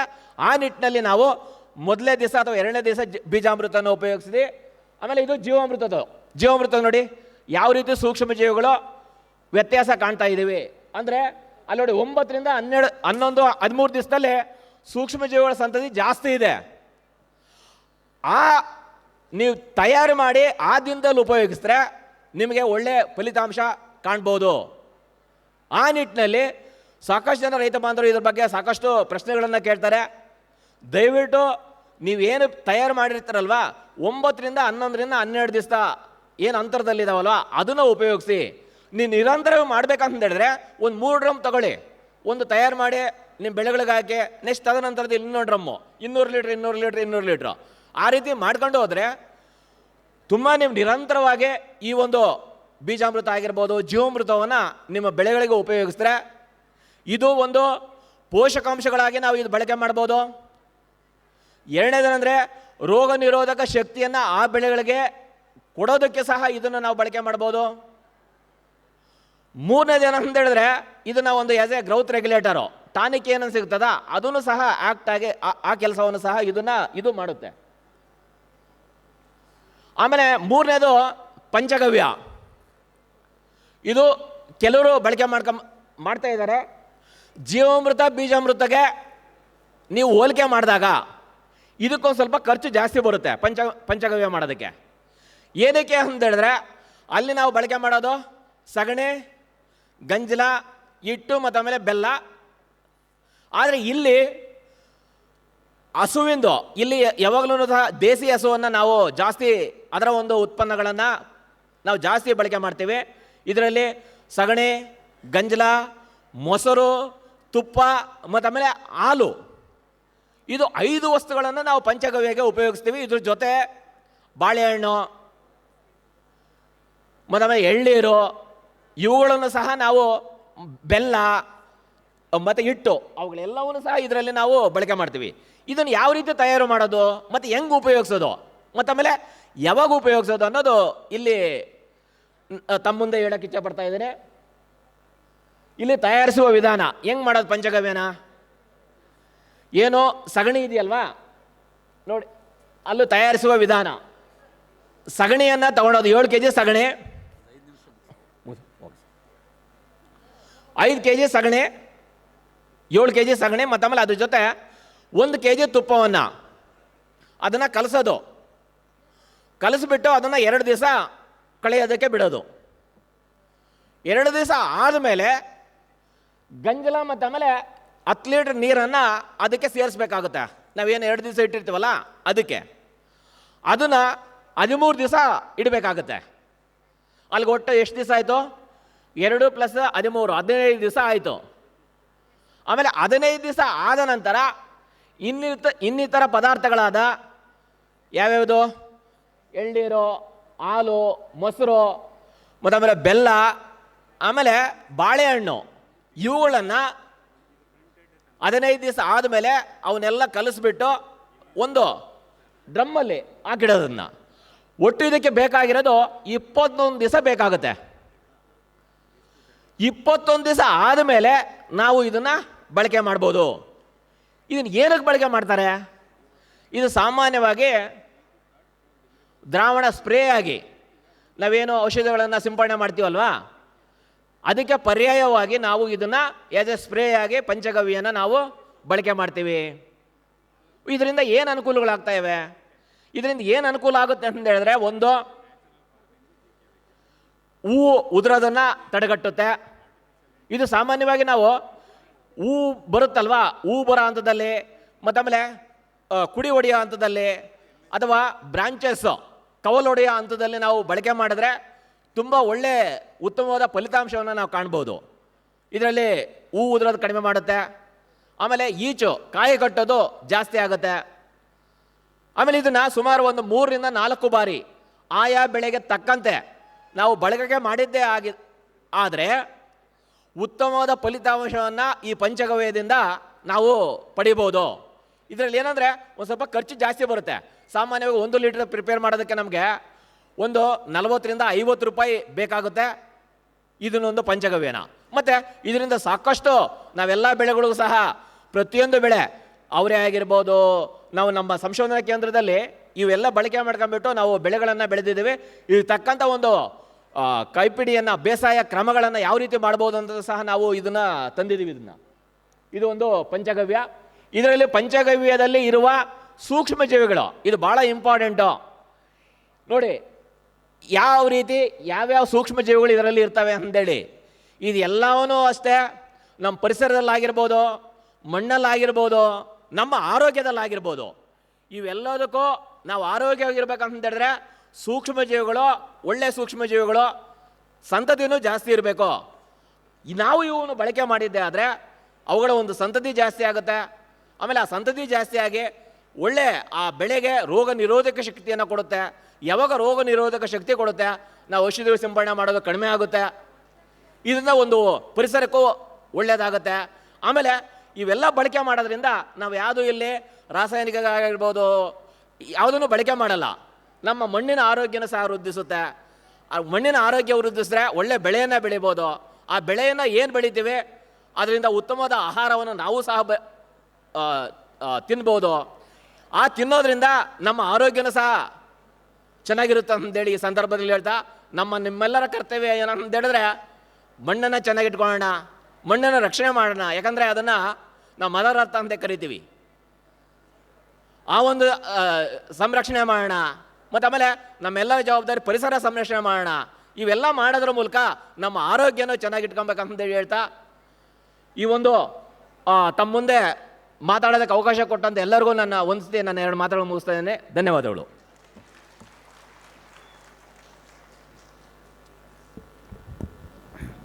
ಸಾವಯವ ಕೃಷಿ ಕುರಿತು ಡಾಕ್ಟರ್ ಬೋರಯ್ಯ ಅವರು ಇಲ್ಲಿಯವರೆಗೂ ಹಲವು